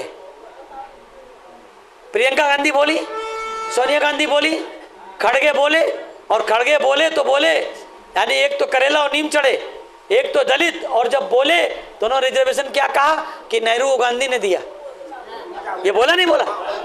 शर्म नहीं आती इनको, ये हम नहीं कह रहे, उन्होंने बोला है, प्रेस कॉन्फ्रेंस में बोला कि भारत में रिजर्वेशन नेहरू गांधी, जबकि नेहरू और गांधी दोनों रिजर्वेशन के विरोधी थे। गांधी ने जिद करके, जिसने कभी भी, जिन महात्मा गांधी ने कभी भी देश की आज़ादी के लिए आमरण अनशन करने का काम नहीं किया, लेकिन जब दलितों को रिजर्वेशन मिलने की बारी आई, किसमें, शिक्षा और सरकारी नौकरियों में, विधायिका में सेपरेट इलेक्टोरेट मिलने की बारी आई, तो उन्होंने आमरण अनशन कर दिया। और वो कहते उन्होंने रिजर्वेशन बचाया, उन्होंने दिया। अरे वो तो जब भी बाबा साहब के सामने आए पराजित हुए, चाहे मणि भवन हो, चाहे राउंड टेबल कॉन्फ्रेंस हो, चाहे पूना पैक्ट हो, तीनों में पराजित हुए। और नेहरू तो हमेशा पराजित होते रहे। नेहरू तो कहाँ नहीं हुए, कॉन्स्टिट्यूंट असेंबली में बाबा साहब के पास कितने संशोधन आए और कितने संशोधनों पे बाबा साहब ने जवाब दिया और उनको सस्टेन रखना। और यही कारण था कि बाबा साहब से चिढ़ने का कारण आज तक साथियों इस देश का मनुवादी बाबा साहब को भूल नहीं पाया। और यही कारण है साथियों कि बाबा साहब के संविधान के नाम पर ये लोग हमारे लोगों को गुमराह कर रहे हैं, हमारे वोट को लेने का काम कर रहे हैं। हमें साथियों सजग होना पड़ेगा और ये तब कर सकते हैं जब हम साथियों, जब हम अपने कैडर को, अपने लोगों को पोलिंग बूथ की कमेटी बना करके सजग कर पाएंगे। पोलिंग बूथ की कमेटी नहीं बनेगी साथियों, कौन बताएगा गांव में जाकर के कि हमारी पार्टी का चुनाव निशान हाथी है, नीला झंडा हाथी निशान है? कौन बताएगा? कौन बताएगा कि हमारी पार्टी का प्रत्याशी ये खड़ा है पोलिंग बूथ पे? अरे हमारा जब बस्ता ही नहीं लगेगा, हमारा पोलिंग एजेंट ही नहीं होगा, तो हमारा वोट कौन डालेगा? कौन डालने जाएगा हमारा वोट? अगर साथियों हमारा पोलिंग एजेंट होगा, हमारा पोलिंग पे बस्ता लगा होगा, तो कम से कम जो लोग पोलिंग एजेंट बनेंगे, जो लोग पोलिंग बूथ के पदाधिकारी होंगे, वो अपने और अपने परिवार का वोट डलवा देंगे, तो भी हमारा हर बूथ पे वोट निकल आएगा। और हर बूथ पे वोट होगा तो साथियों जब एक बार हमारे एक विधानसभा में 25-30 हज़ार वोट आना शुरू हो जाएंगे, दूसरी पार्टियों के लोग, दूसरी जातियों के लोग ऑटोमेटिक आपके साथ जुड़ेंगे। साथियों मानवर कांसीराम साहब ने जब 1984 में 14 अप्रैल 1984 को बहुजन समाज पार्टी बनाई थी, तो साथियों उन्होंने पूरे प्रदेश, उत्तर प्रदेश में दौरा करने का काम किया और लोगों को बताने का काम किया कि बहुजन समाज पार्टी को वोट देने का मतलब बीएसपी के प्रत्याशी को हराना और जिताना नहीं। बहुजन समाज पार्टी को वोट देने का मतलब हमें अपने मसीहा बाबा साहब डॉक्टर भीमराव अंबेडकर को सही साबित करना है कि उन्होंने कहा था कि जाओ अपनी दीवारों पे लिख लो, तुम एक ना एक दिन देश के हुक्मरान समाज बनोगे। और कब बनोगे? जब अपनी पार्टी का अपना वोट अपने हक अधिकार की लड़ाई लड़ने वालों को देने का काम करोगे। आज साथियों आपके हमारे हक अधिकार की, हमारी आने वाली पीढ़ी के हक अधिकार की लड़ाई कौन लड़ रहा है? हमारे मान सम्मान लड़ाई कौन लड़ रहा है? बहुजन समाज पार्टी लड़ रही है। ये बात उन्होंने लोगों को समझाई और उत्तर प्रदेश के लोगों ने समझना शुरू किया, उत्तर भारत के लोगों ने समझना शुरू किया और अपने वोट डालने शुरू किए। कांग्रेस ने क्या कहना शुरू कर दिया कि साहब एक नई पार्टी बन गई जो चमारों की पार्टी है। मानवर कांसीराम साहब ने कहा अपने लोगों से कि अब प्रचार करना बंद कर दो, चमारों को जोड़ना बंद कर दो। चमार तो अपने आप जुड़ जाएगा क्योंकि कांग्रेस उनको जोड़ देगी। जब कांग्रेस ये कहेगी चमारों की पार्टी है तो चमार मजबूरी में अपने आप जुड़ जाएगा कि भैया हमारी ही पार्टी है। उसका प्रचार हमें करने की जरूरत नहीं है। अब हमें किसको जोड़ना है? मोस्ट बैकवर्ड को जोड़ना है या दलित समाज की अन्य जातियों को जोड़ना है। जो बाबा साहब की विचारधारा से नहीं जुड़े उनको जोड़ना है, उनको बाबा साहब की विचारधारा से जोड़ने का काम करो। और साथियों मानवर कांसीराम साहब ने जिन 78 जातियों को, 78 जातियों को, कितनी 78 जातियों को किसी भी पार्टी ने, कांग्रेस ने, बीजेपी ने, सोशलिस्ट ने, प्रजा सोशलिस्ट ने, कम्युनिस्टों ने, किसी पार्टी ने उत्तर प्रदेश में 1988 तक मोस्ट बैकवर्ड की 78 जातियों को कभी किसी पार्टी ने टिकट देने का काम नहीं किया। 78 मछुआरे अछुआरे मतलब कभी नहीं देने का काम किया। यानी 1988 तक आज़ादी की 1950-52 में पहले आम चुनाव से लेकर के 1988 तक के चुनाव जो हुए थे, किसी उनमें से 78 जातियों को कोई भी टिकट नहीं दिया। मानवर कांसीराम साहब ने 78 जातियों को पहचाना और पहली बार 89 में 18 लोगों को टिकट दिया। 18 में से 89 में 2 जीते, टोटल 13 जीते, 13 में से 2 विधायक बने 78 जातियों से, 13 विधायक बने, 13 में 2 78 जातियों से बने, 3 मेंबर ऑफ पार्लियामेंट बने, 2 उत्तर प्रदेश से, 1 पंजाब से। फिर 91 में चुनाव हुए, 91 में उन्होंने 22 लोगों को लड़ाया, 22 में 4 जीते उन्हीं जातियों से। फिर चुनाव 93 में हुए, उन्होंने 62 लोगों को लड़ाने का काम किया और 12 जीते। और जब 1995 में माननीय बहन जी के जो नेतृत्व में 3 जून 1995 को सरकार बनी, बहन जी मुख्यमंत्री बनी, तो साहब ने बहन जी से कहा कि आप चमार कम्युनिटी, जाटव कम्युनिटी से केवल आप मुख्यमंत्री हैं, आप बनेंगी बस, और कोई मंत्री नहीं बनेगा। जीते थे चमार, लेकिन का कोई मंत्री नहीं बनेगा। कहा दलित समाज का कोई और मंत्री नहीं बनेगा, वाल्मीकि बनेगा, दलित समाज से जो स्वीपर होता है ना वो बनेगा, और एक दूसरी जात पासी थी, पासी को बनाएंगे, ये आर.के. चौधरी को बनाया। लेकिन ये कहा कि बाकी के 12 के 12 कौन बनाएंगे, जो 12 जो मोस्ट बैकवर्ड से जीते हैं, 12 के 12 मोस्ट बैकवर्ड को उन्होंने मंत्री बना दिया। एक भी चमार नहीं बनाया मुख्यमंत्री के लाभ। क्यों? उन्होंने कहा कि इन जिन लोगों को कभी कुछ नहीं मिला, जब इनके समाज के लोग लाल बत्ती पे जाएंगे, इनके समाज के लोगों में जागरूकता पैदा होगी। तब उन्होंने साहब से कहा कि साहब हम अपनी अपनी जातियों का सम्मेलन करना चाहते हैं। साहब ने उनकी जातियों का सम्मेलन किया और तब से भाईचारा बनाओ सम्मेलन बना करके साथियों 93 के बाद 95 में सरकार बनी, 97 में सरकार बनी, 2002 में हमारी बनी, और 2007 में उसी भाईचारा के दम पर बहन जी ने पूर्ण बहुमत की सरकार बनाने का काम किया साथियों। तो इसलिए हमें केवल और केवल ये भरोसा नहीं करना है कि हमें केवल नमोशूद्र जोड़ना है, कि राजवंशी केवल जोड़ना है, कि बागदी जोड़ना है, या फिर वाल्मीकि जोड़ना है, या कोई और जाति जोड़ना। हमें सारी दलित जातियों को कांटेक्ट करना है, एक भाईचारा पैदा करना। मोस्ट बैकवर्ड की जातियां जिनको कभी कोई पार्टी ने टिकट नहीं दिया, उनको चुनाव में लड़ाना हमको, ताकि उनके समाज के लोग कुछ तो उनको वोट देंगे। आज उनको थोड़े वोट देंगे, कल ज़्यादा देंगे। इसलिए साथियों इन लोगों ने केवल और केवल सबको ठगने का काम किया। क्या किया? ठगने का काम किया। लेकिन बहुजन समाज पार्टी ने उनको हिस्सेदारी देने का काम।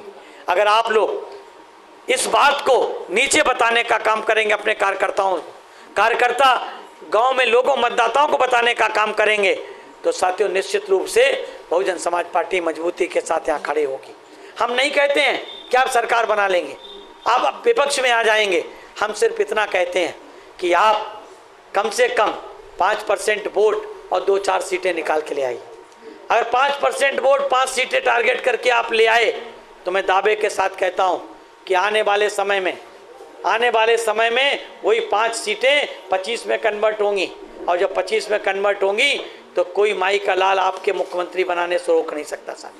जब 425 में 67 सीटों वाली बहन जी 2-2 बार मुख्यमंत्री बन सकती हैं, 90 सीट 98 सीट ला करके तीसरी बार मुख्यमंत्री बन सकती हैं, तो साथियों आपकी भी 292 कितनी है, 294 सीटों वाली विधानसभा में अगर 25 आपकी सीटें जीत गई, तो इनकी सबकी मजबूरी हो जाएगी, हम तुम्हें मुख्यमंत्री बनाएंगे, समर्थन देने को तैयार हो जाएंगे। ये सिर्फ तब हो सकता है जब आप एक बार खाता खोलना शुरू कर दें, जब अपने लोगों के मुंह में जीत का स्वाद चखा दें। जब वो स्वाद चख लेंगे जीत का, तब वो निश्चित रूप से साथियों आगे ताकत के साथ लड़ने का काम करेंगे। इसलिए मेरा आप लोगों से निवेदन है कि सभी पदाधिकारी साथियों 2 काम जरूर करें, चाहे वो 100 रुपये देने का काम करें, सदस्यता देने का काम करें, 100 रुपये महीने देने का काम करें। अगर हमारा विधानसभा का अध्यक्ष भी 100 रुपये भी महीने देगा पार्टी में साथियों चलाने के लिए, हमारा जिला का अध्यक्ष 500 रुपये भी देगा, बाकी अपने और इकट्ठा करेगा, और हमारे सारे पदाधिकारी 1-1 हज़ार रुपये जो फिक्स किया वो देने का काम करेंगे, तो ना दफ्तर चलाने में दिक्कत आएगी और ना साथियों समय समय पर मीटिंगें कराने में कोई परेशानी आएगी साथियों। इसलिए साथियों वामसेव के लोगों को जोड़ने के लिए हम सारे जोन में जो 4 जोन में बांटा गया है, सभी जोन में 1-1 कैडर कैंप करेंगे। हम शुरुआत करेंगे सुबह कुमार के जोन से। अक्टूबर में आपको तैयारी करके रखना है, डेट हम लोग तय कर लेंगे। जिसमें एक दिन बामसेप का करेंगे, एक दिन बीएसपी का करेंगे, ठीक है। उसी जोन में एक बीएसपी का आप तैयारी रखेंगे, ठीक है, दोनों लोग मिलकर के तैयारी रखेंगे। तो हमारी कोशिश ये रहेगी सैटरडे को बीएसपी का कर लेंगे और संडे को बामसेप का कर लेंगे, हमें भी 2 बार नहीं आना पड़ेगा, ठीक है नहीं। तो मैं समझता हूँ साथियों, अगर हम लोगों ने इस तरह से संगठन तैयार किया 2026 में हम लोग ताकत के साथ साथियों एक साइजेबल वोट और एक साइजेबल सीट जीत करके साथियों आएंगे। इस आशा विश्वास के साथ आप लोगों का हृदय से आभार व्यक्त करता हूं कि इतनी गर्मी में आप लोग हमारी बात को ध्यानपूर्वक और बहुत ही तन्मयता के साथ सुनने का काम किया। मैं आप लोगों को हृदय से आभार व्यक्त करते हुए अपनी बात समाप्त करता हूं। जय भीम, जय भारत, जय बहुजन समाज। सर एक सवाल, जैसे जो जिलाध्यक्ष है और वो सोशल मूवमेंट के लिए अपने जिले स्तर पे काम कर रहा है, तो क्या बामसेप का काम कर सकता है? बामसेप के लिए मैंने केडर कैंप लगा सकता है? जिलाध्यक्ष बिल्कुल लगवा सकता है, क्यों नहीं लगवा सकता, लगवा सकता है, लेकिन बिना प्रदेश अध्यक्ष, बिना अपने जोन के जो प्रदेश के प्रभारी 4 लगे हुए हैं ना, इनके बिना संज्ञान में डाले नहीं, इनकी नॉलेज में रहना चाहिए। अपने हिसाब से नहीं लगाएगा, अपने हिसाब से करेगा तो फिर अपनी मर्जी का करेगा, क्या कर रहा, क्या कलेक्ट कर रहा, क्या नहीं कलेक्ट कर रहा, कैसे पता चलेगा? वो तो भाई कैडर कैंप करेगा, पैसा इकट्ठा कर जेब में डालेगा और चलो, पता ही नहीं चलेगा। इनके संज्ञान में रहना चाहिए, ट्रांसपेरेंसी होनी चाहिए। क्योंकि बिना कैडर कैंप का जो है हमारा, मैं तो पहले बोला ना कि हम इसलिए पहले एक पूरे एक जोन का कर लेंगे, उसको कैसे कैडर कैंप करना है वो बता देंगे। चलिए, हेलो आपके साथ 5 मिनट हम टाइम लेंगे, ठीक, आइए 10 मिनट देंगे। नहीं 5 मिनट। साहब उपवर्गीकरण जो मुद्दा है ना, उपवर्गीकरण हाँ सरप्राइज, हाँ थोड़ा पीछे ही बोलिए, उसको नतीजा बता तो दिया वो क्लासिक उपवर्गीकरण है ना, हाँ जो सुप्रीम कोर्ट ने किया, हाँ उसका नतीजा के लिए थोड़ा डिटेल्स बोलिए। वैसे तो इसमें काफ़ी डिटेल से है, फिर भी मैं बता देता हूँ। देखिए, अगर उपवर्गीकरण होता है तो जो जातियाँ शेड्यूल कास्ट की हैं उन जातियों में पहले तो उपवर्गीकरण के बाद डिवीज़न हो जाएगा। वो लोग भले ही उनको फ़ायदा हो ना हो, किसी का नुकसान हो ना हो, लेकिन एक चीज़ का नुकसान जो है, जो सबसे बड़े पैमाने पे होगा कि उनमें एक जातीय द्वेष पैदा हो जाएगा। जो जातीय द्वेष अभी हमारा मनुवादियों के साथ है, वैसा ही जातीय द्वेष अगर उपवर्गीकरण इनको करना है तो ये जो 50% रिजर्वेशन है अपर कास्ट के लिए, है कि नहीं है? 50% है, क्या उसमें समान रूप से सबको रिजर्वेशन मिला है? भाई अगर 100 वैकेंसी निकलती हैं तो 50 वैकेंसी अपर कास्ट के लिए हैं। क्या अपर कास्ट में जितनी जातियां आती हैं उनको समान मिला है? उनकी आबादी के साथ समान मिला है? तो पहले उसमें उपवर्गीकरण क्यों नहीं करते हैं? उसमें बंटवारा तो नहीं कर रहे हैं। अगर उसमें बंटवारा करेंगे तो ब्राह्मण तो 3% है, तो जानते हो उसे 3% हिस्सेदारी मिलेगी, जो अभी वो 70% में हिस्सेदारी उसकी है, वहाँ नहीं करेंगे।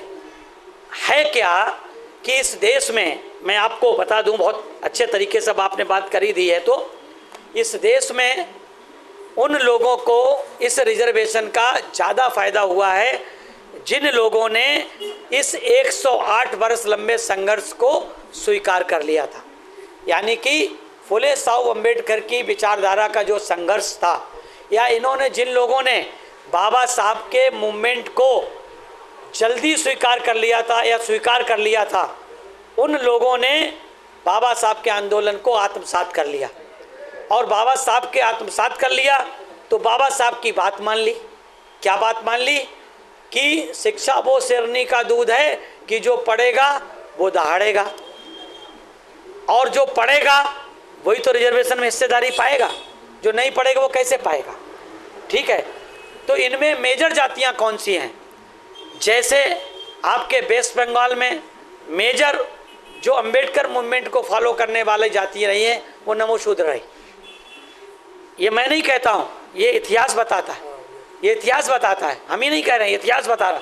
जिन्होंने अम्बेडकर मूवमेंट को, फुले साहब अम्बेडकर के मूवमेंट को पाया, शिक्षा के आंदोलन को जिसने समर्थन दिया, चाहे वो हरचंद ठाकुर, गुज्जर ठाकुर का हो, चाहे महात्मा ज्योतिबा फुले का हो, शिक्षा के आंदोलन में जिन्होंने बढ़ चढ़ के हिस्सा लिया, वो सबसे बड़ी जाति थी। कौन सी? नमोशूद्रा। यहाँ पर मान के चलो, ठीक है, मिला सबको रिजर्वेशन। बाबा साहब ने किसी एक जात के लिए रिजर्वेशन किया? बाबा साहब ने तो उन सबके लिए किया जो उस शेड्यूल में आते थे, उस शेड्यूल में आते थे, जिन्होंने अपनी सामाजिक, आर्थिक, राजनैतिक, शैक्षणिक और सांस्कृतिक परिस्थितियों को सही तरीके से अवगत करा दिया। जो क्वेश्चन था लुथियन कमीशन का, उस लुथियन कमीशन के क्वेश्चन को सही सही बता दिया, उसको उन्होंने उस शेड्यूल में रख दिया। तो उस शेड्यूल में सभी जातियां थी। बाबा साहब ने तो कोई पक्षपात नहीं किया था ना, किया था। और बाबा साहब ने ये नहीं कहा था कि केवल नमोशूद्र को मिलेगा, केवल परया को मिलेगा, केवल महार को मिलेगा, केवल चमार को मिलेगा, केवल फुलैया को मिलेगा, केवल माला को मिलेगा। उन्होंने नहीं कहा था ऐसा? संविधान में ऐसा कहीं लिखा है? शेड्यूल कास्ट के जो 15% रिजर्वेशन केंद्र सरकार में मिलता है, उसमें कहीं है कि चमार को मिलेगा कि माला को मिलेगा? नहीं लिखा ना। महार को मिलेगा, नमोशूद्र को मिलेगा, कहीं नहीं लिखा।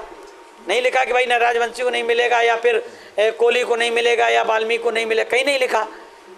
उसमें तो ये कहा कि रिजर्वेशन कैटेगरी में क्वालिफाई करने के लिए, सरकारी नौकरी के लिए या मेडिकल में पास करने के लिए 50%, 40% एक फिक्स मेरिट बना दी।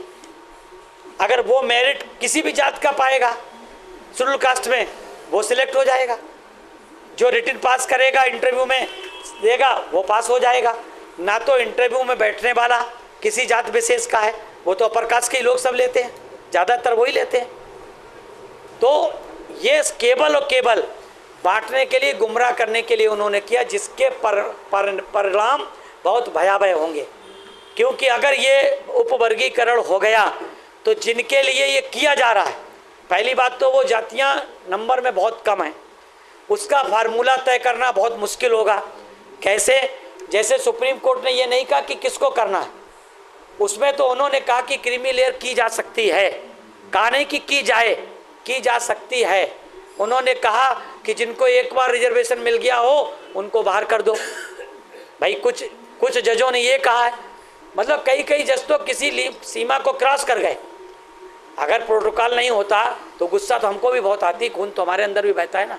जो उन्होंने निर्णय लिए हैं, बिल्कुल ऐसा लगता है कि सड़क किसी के जाने बिना निर्णय ले लिए, जिन्हें कुछ भी पता नहीं है कि रिजर्वेशन की किस लिए दिया गया। उनके हिसाब से रिजर्वेशन गरीबी दूर करने का साधन है, जबकि रिजर्वेशन गरीबी दूर करने का साधन नहीं है। रिजर्वेशन जो प्रतिनिधित्व है, वो प्रतिनिधित्व है जो जात के आधार पर, जात प्रथा, क्या जात प्रथा खत्म हो गई क्या? जिस नमोशूद्र को, जिस चमार को, जिस महार को, जिस परया को, जिस माला को, जिसको भी रिजर्वेशन मिल गया है, क्या उसको लोग अपमानित करना बंद कर दिए हैं? आज भी IAS तक को तो अपमानित किया जाता है। और तो और छोड़ो, जिस देश में राष्ट्रपति को भी मंदिर में प्रवेश न किया जा रहा हो, वहाँ वर्गीकरण कैसे संभव है? बता दीजिए हमें। वहाँ जातियों में वर्गीकरण कैसे संभव है? पूछिए उस जज से पूछिए कि भाई तुम्हारे इसमें कॉलेजियम सिस्टम क्यों है? क्यों नहीं ICS की तरह, IAS की तरह वहाँ पे इंडियन जुडिशियल सिस्टम हो जाना चाहिए? उसका एक एग्जाम हो जाए, कराओ उसका एग्जाम, पता चले कितने काबिल हैं आप लोग। उसमें तो नहीं, कॉलेजियम सिस्टम ही रहेगा, जज का बेटा ही जज बनेगा। उसकी सबसे बड़ी क्वालिफिकेशन क्या है कि सबसे पहला बड़ा पैमाना होता है कि कौन कौन अभ्यर्थी हैं, उसमें सिस्टम में कौन कौन बैठ रहे हैं कॉलेजियम में। पहला काम कि अच्छा इसका कोई जज में कोई पुराना इसके खानदान में कोई जज रहा है, अगर जज रहा है तो उसे सबसे पहली प्रायोरिटी है। भले लिखित भी नहीं है लेकिन ये प्रैक्टिकल में है, तो उनको क्या पता चलेगा इस बात का? उन्हें दर्द कैसे पता होगा? उन्हें कैसे पता होगा कह दिया जाता चंडाल हैं? उन्हें कैसे पता होगा कह देते ये चमार हैं? उससे पूछो पीड़ा, जिसको भरी भीड़ मीटिंग में या बड़ी बस में या भरी ट्रेन में कह देते हैं भाई तुम्हारी कौन जात है? साहब SC हैं। SC में कौन जात हो? साहब चमार हैं। कितना बुरा लगता है, सोचो कितना बुरा लगता है, सोच के देखिए। लेकिन आज जब उत्तर प्रदेश में 4-4 बार सरकार बन गई ना, तो आदमी हमारे यहाँ गौरव से कहता कि मैं चमार हूँ। अब जाटव नहीं बोलता, वो सीधे कहता हम चमार हैं, गर्व से कहता है। एक लंबी कहानी है, फिर किसी और दिन बताएंगे, हमारे साथ जो गुजरी वो बताएंगे।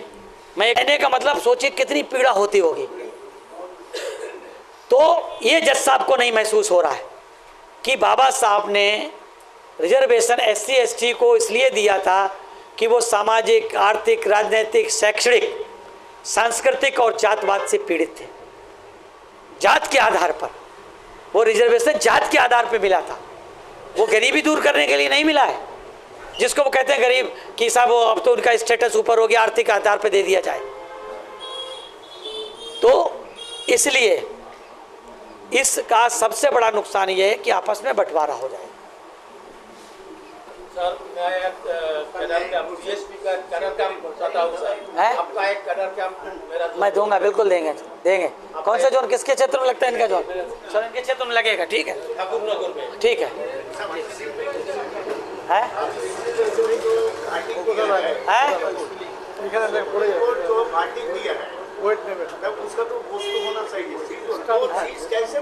वो शीश केवल पार्लियामेंट कर सकता है। और बहन जी ने यही डिमांड की, केवल एकमात्र नेता है बहन जी। हाँ हाँ हाँ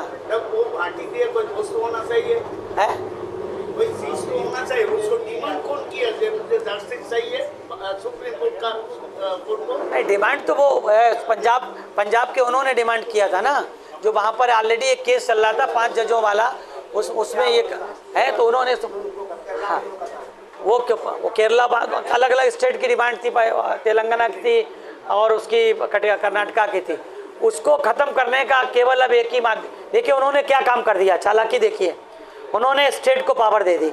अभी स्टेट को नहीं लागू उन्होंने कर दिया, लागू नहीं किया। अभी जैसे आपको तेलंगाना, आपके पश्चिम बंगाल है, अभी मान लीजिए TMC की सरकार है। TMC जिस जात को चाहेगी उस जात को उससे रेडी में कर देगी, जो उसे वोट दे रही होगी। कल को दूसरी पार्टी की सरकार आ जाएगी, फिर उसको हटा के वो दूसरे को कर देगी, क्योंकि स्टेट को पावर है। वो कैबिनेट भाई, अभी जैसे बहन जी ने बाबा साहब के नाम से यूनिवर्सिटी बनाई, मेडिकल कॉलेज बनाया, समाजवादी पार्टी ने आकर के उसका नाम बदल के दूसरा नाम रख दिया, कैबिनेट में पास करके। यही होगा, एक सरकार आएगी, वो कैबिनेट पास करके उसको हटा के उसको कर देगी, उसको हटा के उसको कर देगी। यानी कि वो संघर्ष जारी रहेगा। और उससे क्या नुकसान होगा? 2 साल में सरकार चली जाएगी, इनका वाला इनको कर देगी, इनका वाला इनको कर देगी, ना इनको मिलेगा ना इनको मिलेगा, कोर्ट में चला जाएगा।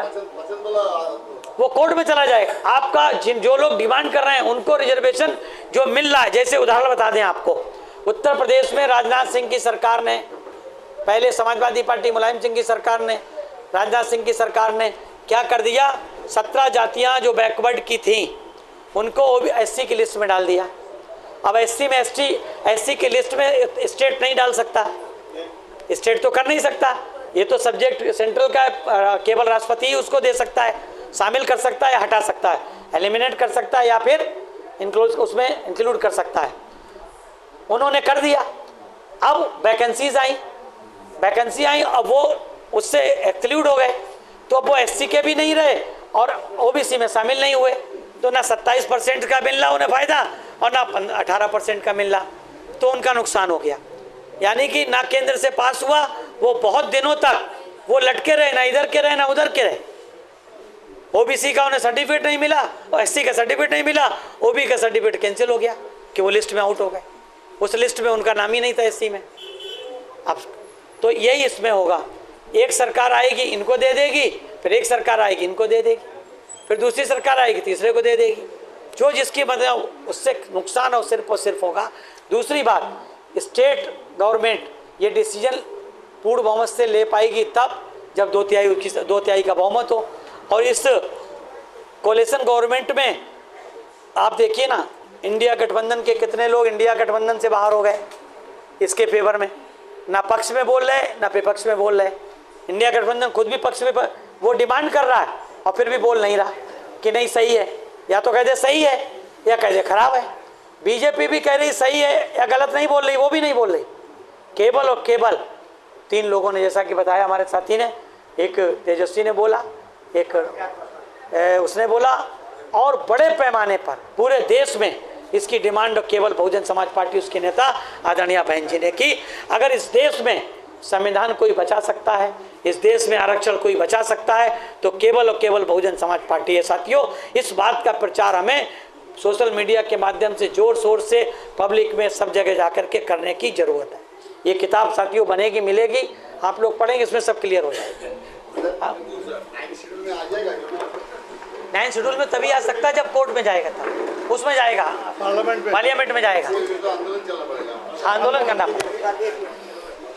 जब ये पंजाब और केरला का था, तो पार्लियामेंट की पावर है, वो पार्लियामेंट को पावर को सुप्रीम कोर्ट ने किया, जब पार्लियामेंट को उसको नहीं तो एक्शन क्यों नहीं लिया? जज पर एक्शन लेना चाहिए, अभी तो हमारा काम है। हाँ, तुम क्यों कर रहे हो? और वो दोनों का दे दिया पूरे भारत में, हाँ। ये तो उसको एक्शन लेना चाहिए। और नहीं, दूसरा चीज है, जो हमारे शेड्यूल कास्ट है, उसको बाबा साहब ने एडवोकेट सेल गठित करने के लिए कहा। हाँ। इन लोगों ने क्या किया? बार काउंसिल किया।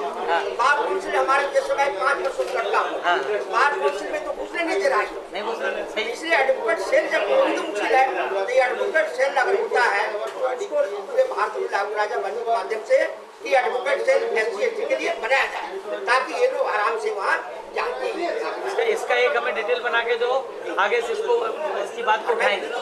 एडवोकेट सेल पूरे भारत वर्ष में बार काउंसिल की जगह एडवोकेट सेल बनाने के लिए डिमांड करेंगे।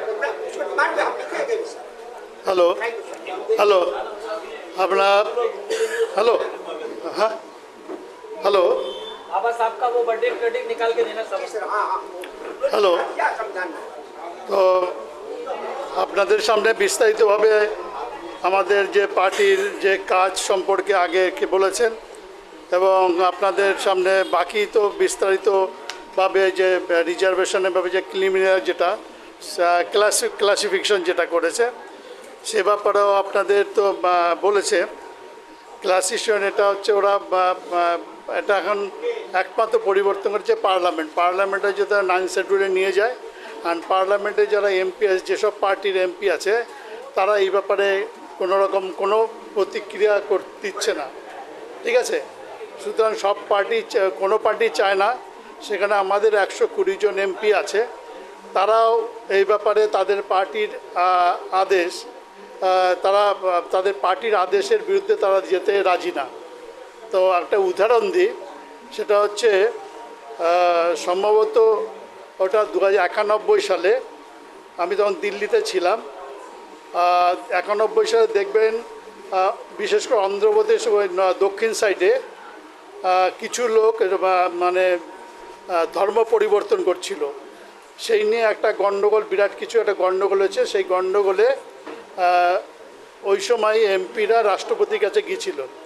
তো রাষ্ট্রপতি সেই আমাদের যে এমপি যারা গিয়েছিলেন তাদের সাথে দেখা করেননি। তার মধ্যে বুটা সিংয়ে ছিল, রামবিলাস পাসওয়ান বুটা সিংয়ে ছিল। তো রাষ্ট্রপতি তাদের দেখা করেননি। তা ওই সময় কানশ্যামজি কাছে ওই এমপিরা এসেছিল, শিডিউল কাস্ট এমপিরা এসেছিলেন। তো শিডিউল কাস্ট এমপি আসার পর কানশ্যামজি বলছেন যে রাষ্ট্রপতি তোমাদের সঙ্গে দেখা করেনি, তো তোমরা 100 জন এমপি, শিডিউল কাস্ট এমপি লিখিতভাবে তোমরা পার্লামেন্টে জানাও। রাষ্ট্রপতি রাজভবন থেকে লাফিয়ে দৌড়ে পার্লামেন্টে এসে তোমাদের কৈফিয়ত দেবে কেন সে দেখা করেনি।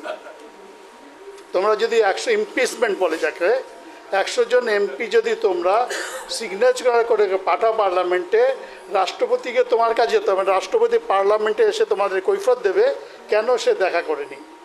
তখন বুটা সিং বলছেন যে রাজীব গান্ধী মানে কংগ্রেস পার্টি, তখন মনে হয় রাজীব গান্ধী ছিল, তখন মনে হয় নরসিংহ সিং, हाँ जयललिता सिंह राष्ट्रपति था, जयललिता सिंह राष्ट्रपति था তখন, जयललिता सिंह राष्ट्रपति था, আর মনে হয় নরসিংহ রাও তখন প্রেসিডেন্ট था। তো তখন বুটা সিং বলছে যে আমাদের প্রেসিডেন্ট কংগ্রেস পার্টি এটাকে মানবে না, মানে এটা পছন্দ করছে না।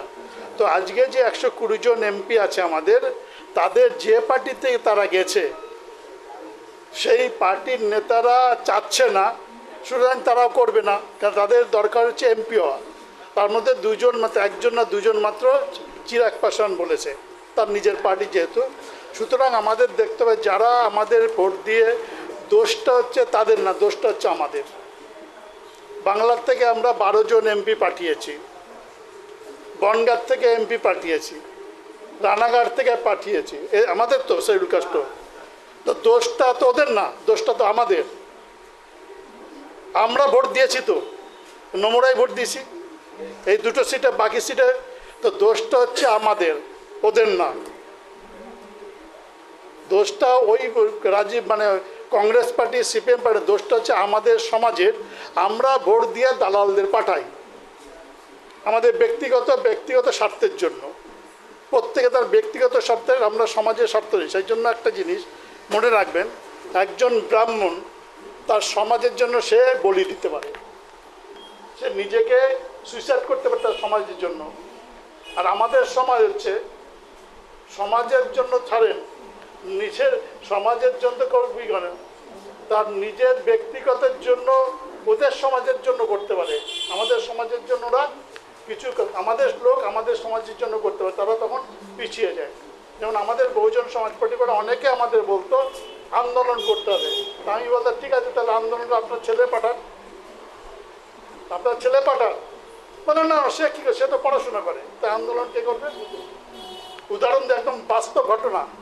2000 সালে পশ্চিমবঙ্গে স্কুল সার্ভিস কমিশনের যে পরীক্ষা ছিল, তাতে তখন হচ্ছে এখানকার মন্ত্রী ছিলেন কান্তি বিশ্বাস, এডুকেশন মিনিস্টার। 500-র উপর সিট ফাঁকা ছিল, বলছে যোগ্য লোক পাওয়া যায়নি। আমি তখন হেলেঞ্চার মানে বাগদা কেন্দ্রের আমি ছিলাম, চুয়াটি বলে একটা পরিমল বলেছিল, তার বাড়িতে ছিলাম পরিমল চুয়াটিতে। সকালবেলা একটা লম্বা মতো ছেলে এসে আমাকে লিস্ট বানিয়ে দিচ্ছে যে দাদা এই যে এত লোকের লিস্ট, মানে 10-12 জনের নাম লিখে এসছে, যে এরা যোগ্য লোক আছে, পার্লামেন্টে মানে চাকরি পেতে পারে। বহুজন সমাজ পার্টি আপনারা কেন আন্দোলন করছেন না? তাই বললাম কত ছেলে আছে? বলে 75,000 ছেলে আছে। আমাদের 75,000 ছেলে অ্যাপ্লিকেশন করেছে, তারা কি পায়নি?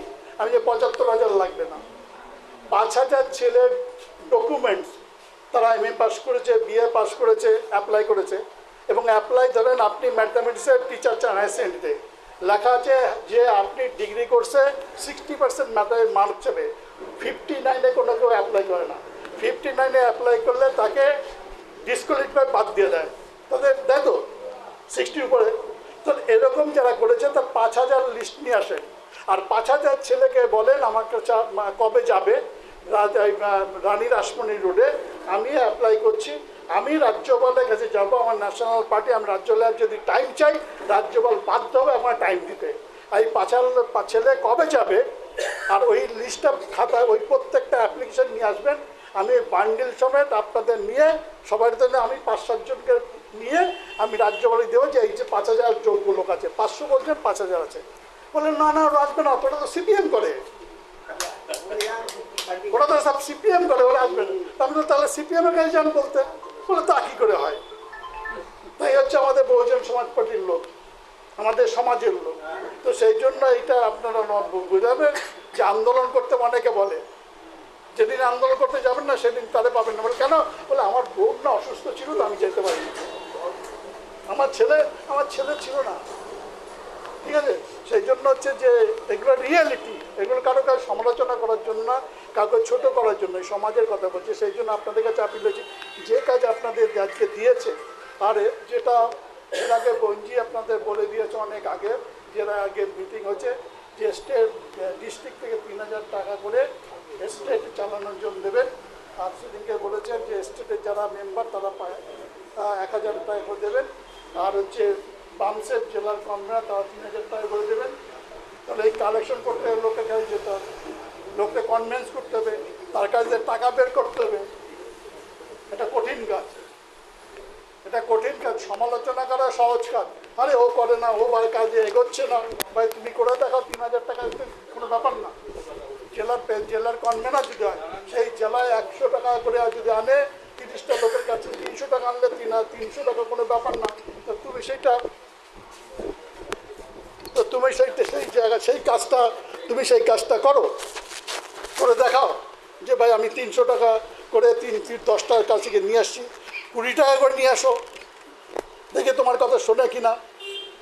ঠিক আছে, কথা শোনার মতন লোক, ঠিক আছে, আমাদের সমাজে কেউ কারোর কথা শোনে না। এইটা হচ্ছে প্রবলেম। সবাই সবার নেতা, যে আমার কথা সবাই শুনবে, বলুন যে সেই জায়গাটা হচ্ছে আপনাদের কাজ হচ্ছে, যারা প্রেসিডেন্ট আছে তাদের কাজ হচ্ছে তার যে এরিয়ার লোক আছে তারা তার কথা শুনে চলবে, সেই লোকটাই হচ্ছে আপনার পার্টির লোক। সেই জন্য আপনাদের আপিল রাখছি যে আপনারা এই কাজটা করবেন। আর যারা যারা বলেছেন দেখা করবেন, উনি আছে, ওনার সাথে কথা বলতে পারবেন। যে আর পরে তো প্রোগ্রাম দিয়ে দিলেন, নেক্সট মাসের প্রোগ্রাম হচ্ছে আপনাদের জোন যেটা হচ্ছে হুগলি নর্থ 24 পরগনা, আর হচ্ছে সাউথ 24 পরগনা যে জোনের মিটিং, সেখানে অ্যারেঞ্জমেন্ট করবেন। 2 দিনে একজন হচ্ছে ডিএসপি আর একটা হচ্ছে জেলার সভাপতি যারা আছে তারা ডিএসপি করবে, এবং তারাই হচ্ছে বামসেপের পরের দিন করবে। 2 দিন ডেটটা ঠিক করে নেবেন আপনাদের অনুসারে, এবং সেইভাবে প্রোগ্রাম নেক্সট প্রোগ্রাম। আর প্রতি মাসের 5 তারিখে, ওটা যে মাসে হোক, 5 তারিখে রাজ্যের মিটিং, যারা পদাধিকারী কালেকশন ব্যাপার আছে, জেলার সভাপতি, বিধানসভার যে লোকসভার যিনি বামসেপ কনভেনার, তারা আসবেন, টাকাগুলো জমা দিয়ে যাবেন। আর স্টেট কমিটি যারা আছে তারা প্রতি মাসে ওটা সম্ভবত বামসেপ হলে ফার্স্ট সানডেতে ভালো হবে। ফার্স্ট সানডে একটাই ডেট থাকে, ফার্স্ট সানডে, তাহলে বামসেপরা আসতে পারবেন টাকা আসার জন্য। হ্যাঁ, ফার্স্ট সানডেতে এই আমাদের স্টেটের যে মান্থলি মিটিং, সেই সময় যদি এনারা যদি যে টাইম দেবে সেটা তো আছে, সেটা পরে চেঞ্জ হয়ে যাবে। যেমন এটা ওই জেলায় দিয়েছে জোনের প্রোগ্রাম, সেটা জোনের প্রোগ্রাম হবে। কিন্তু আমাদের যে মিটিং মান্থলি মিটিং, সেটা কিন্তু সামনের মাসের ফার্স্ট সানডেতে, যদি হয় 5 তারিখে ঠিক রাখি, 5 তারিখে ঠিক রাখি, 5 তারিখে প্রতি মাসের 5 তারিখে এইখানে হবে। ঠিক আছে,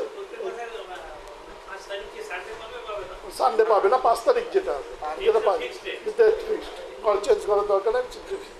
আর উনি যেটা আমাদের যে প্রোগ্রাম যদি দেখা যায় ওই মাসের 2-1 দিনের মধ্যে প্রোগ্রামে রাজ্যে হচ্ছে, তাহলে সেটা ডেট চেঞ্জ করে দেবো সেটা, তাহলে আর 5 তারিখ করবো না, কাছাকাছি। ঠিক আছে, তো এখন 5 তারিখে এটা রাজ্যের মান্থলি মিটিং, সেখানে আমি কিন্তু বিধানসভা কমিটি কোথায় লিস্ট হলো, কারা হলো না হলো, জেলা কমিটি, এইগুলো কিন্তু আমি কাগজগুলো নেব এবং তা ঠিক করবো। আমি মানে তার ডকুমেন্টসগুলো চেক আপ করবো যে কোথাও কিছু হলো না। সেইভাবে ওনার সাথে, আমাদের কোঅর্ডিনেটরের সাথে আপনারাও কথা বলবেন, আমিও কথা বলবো। তো আজকে এই সব, আর কিছু থাকলে বলবেন। কি ওই যে বেহালা কি আছে, বেহালাকে বলছিলেন আপনি সিলিং ফ্যান এখানে লাগানো যাবে না, কারণ সিলিং ফ্যান লাগলে এটা ওয়েট 3 ইঞ্চি দেবে গেছে ওখানে। ঠিক আছে, যদি আপনি দেন তাহলে হচ্ছে বড় স্ট্যান্ড ফ্যান দিতে পারেন। ঠিক আছে, আচ্ছা, আমাদের প্রভুনাথ বাবু, আপনি হচ্ছে ওয়াল পেন্টিংয়ের জন্য দেবেন কোনটা, ভিতরে না বাইরে? বাইরে যদি দেন তাহলে আমরা কি টোটালটা, তাহলে আমরা এই যে এইটা ভেঙে দেবো, ভেঙে দিয়ে এটা প্লেন করে দেবো। ঠিক আছে, হ্যাঁ, বাহার গায়ে। ঠিক আছে, ঠিক আছে।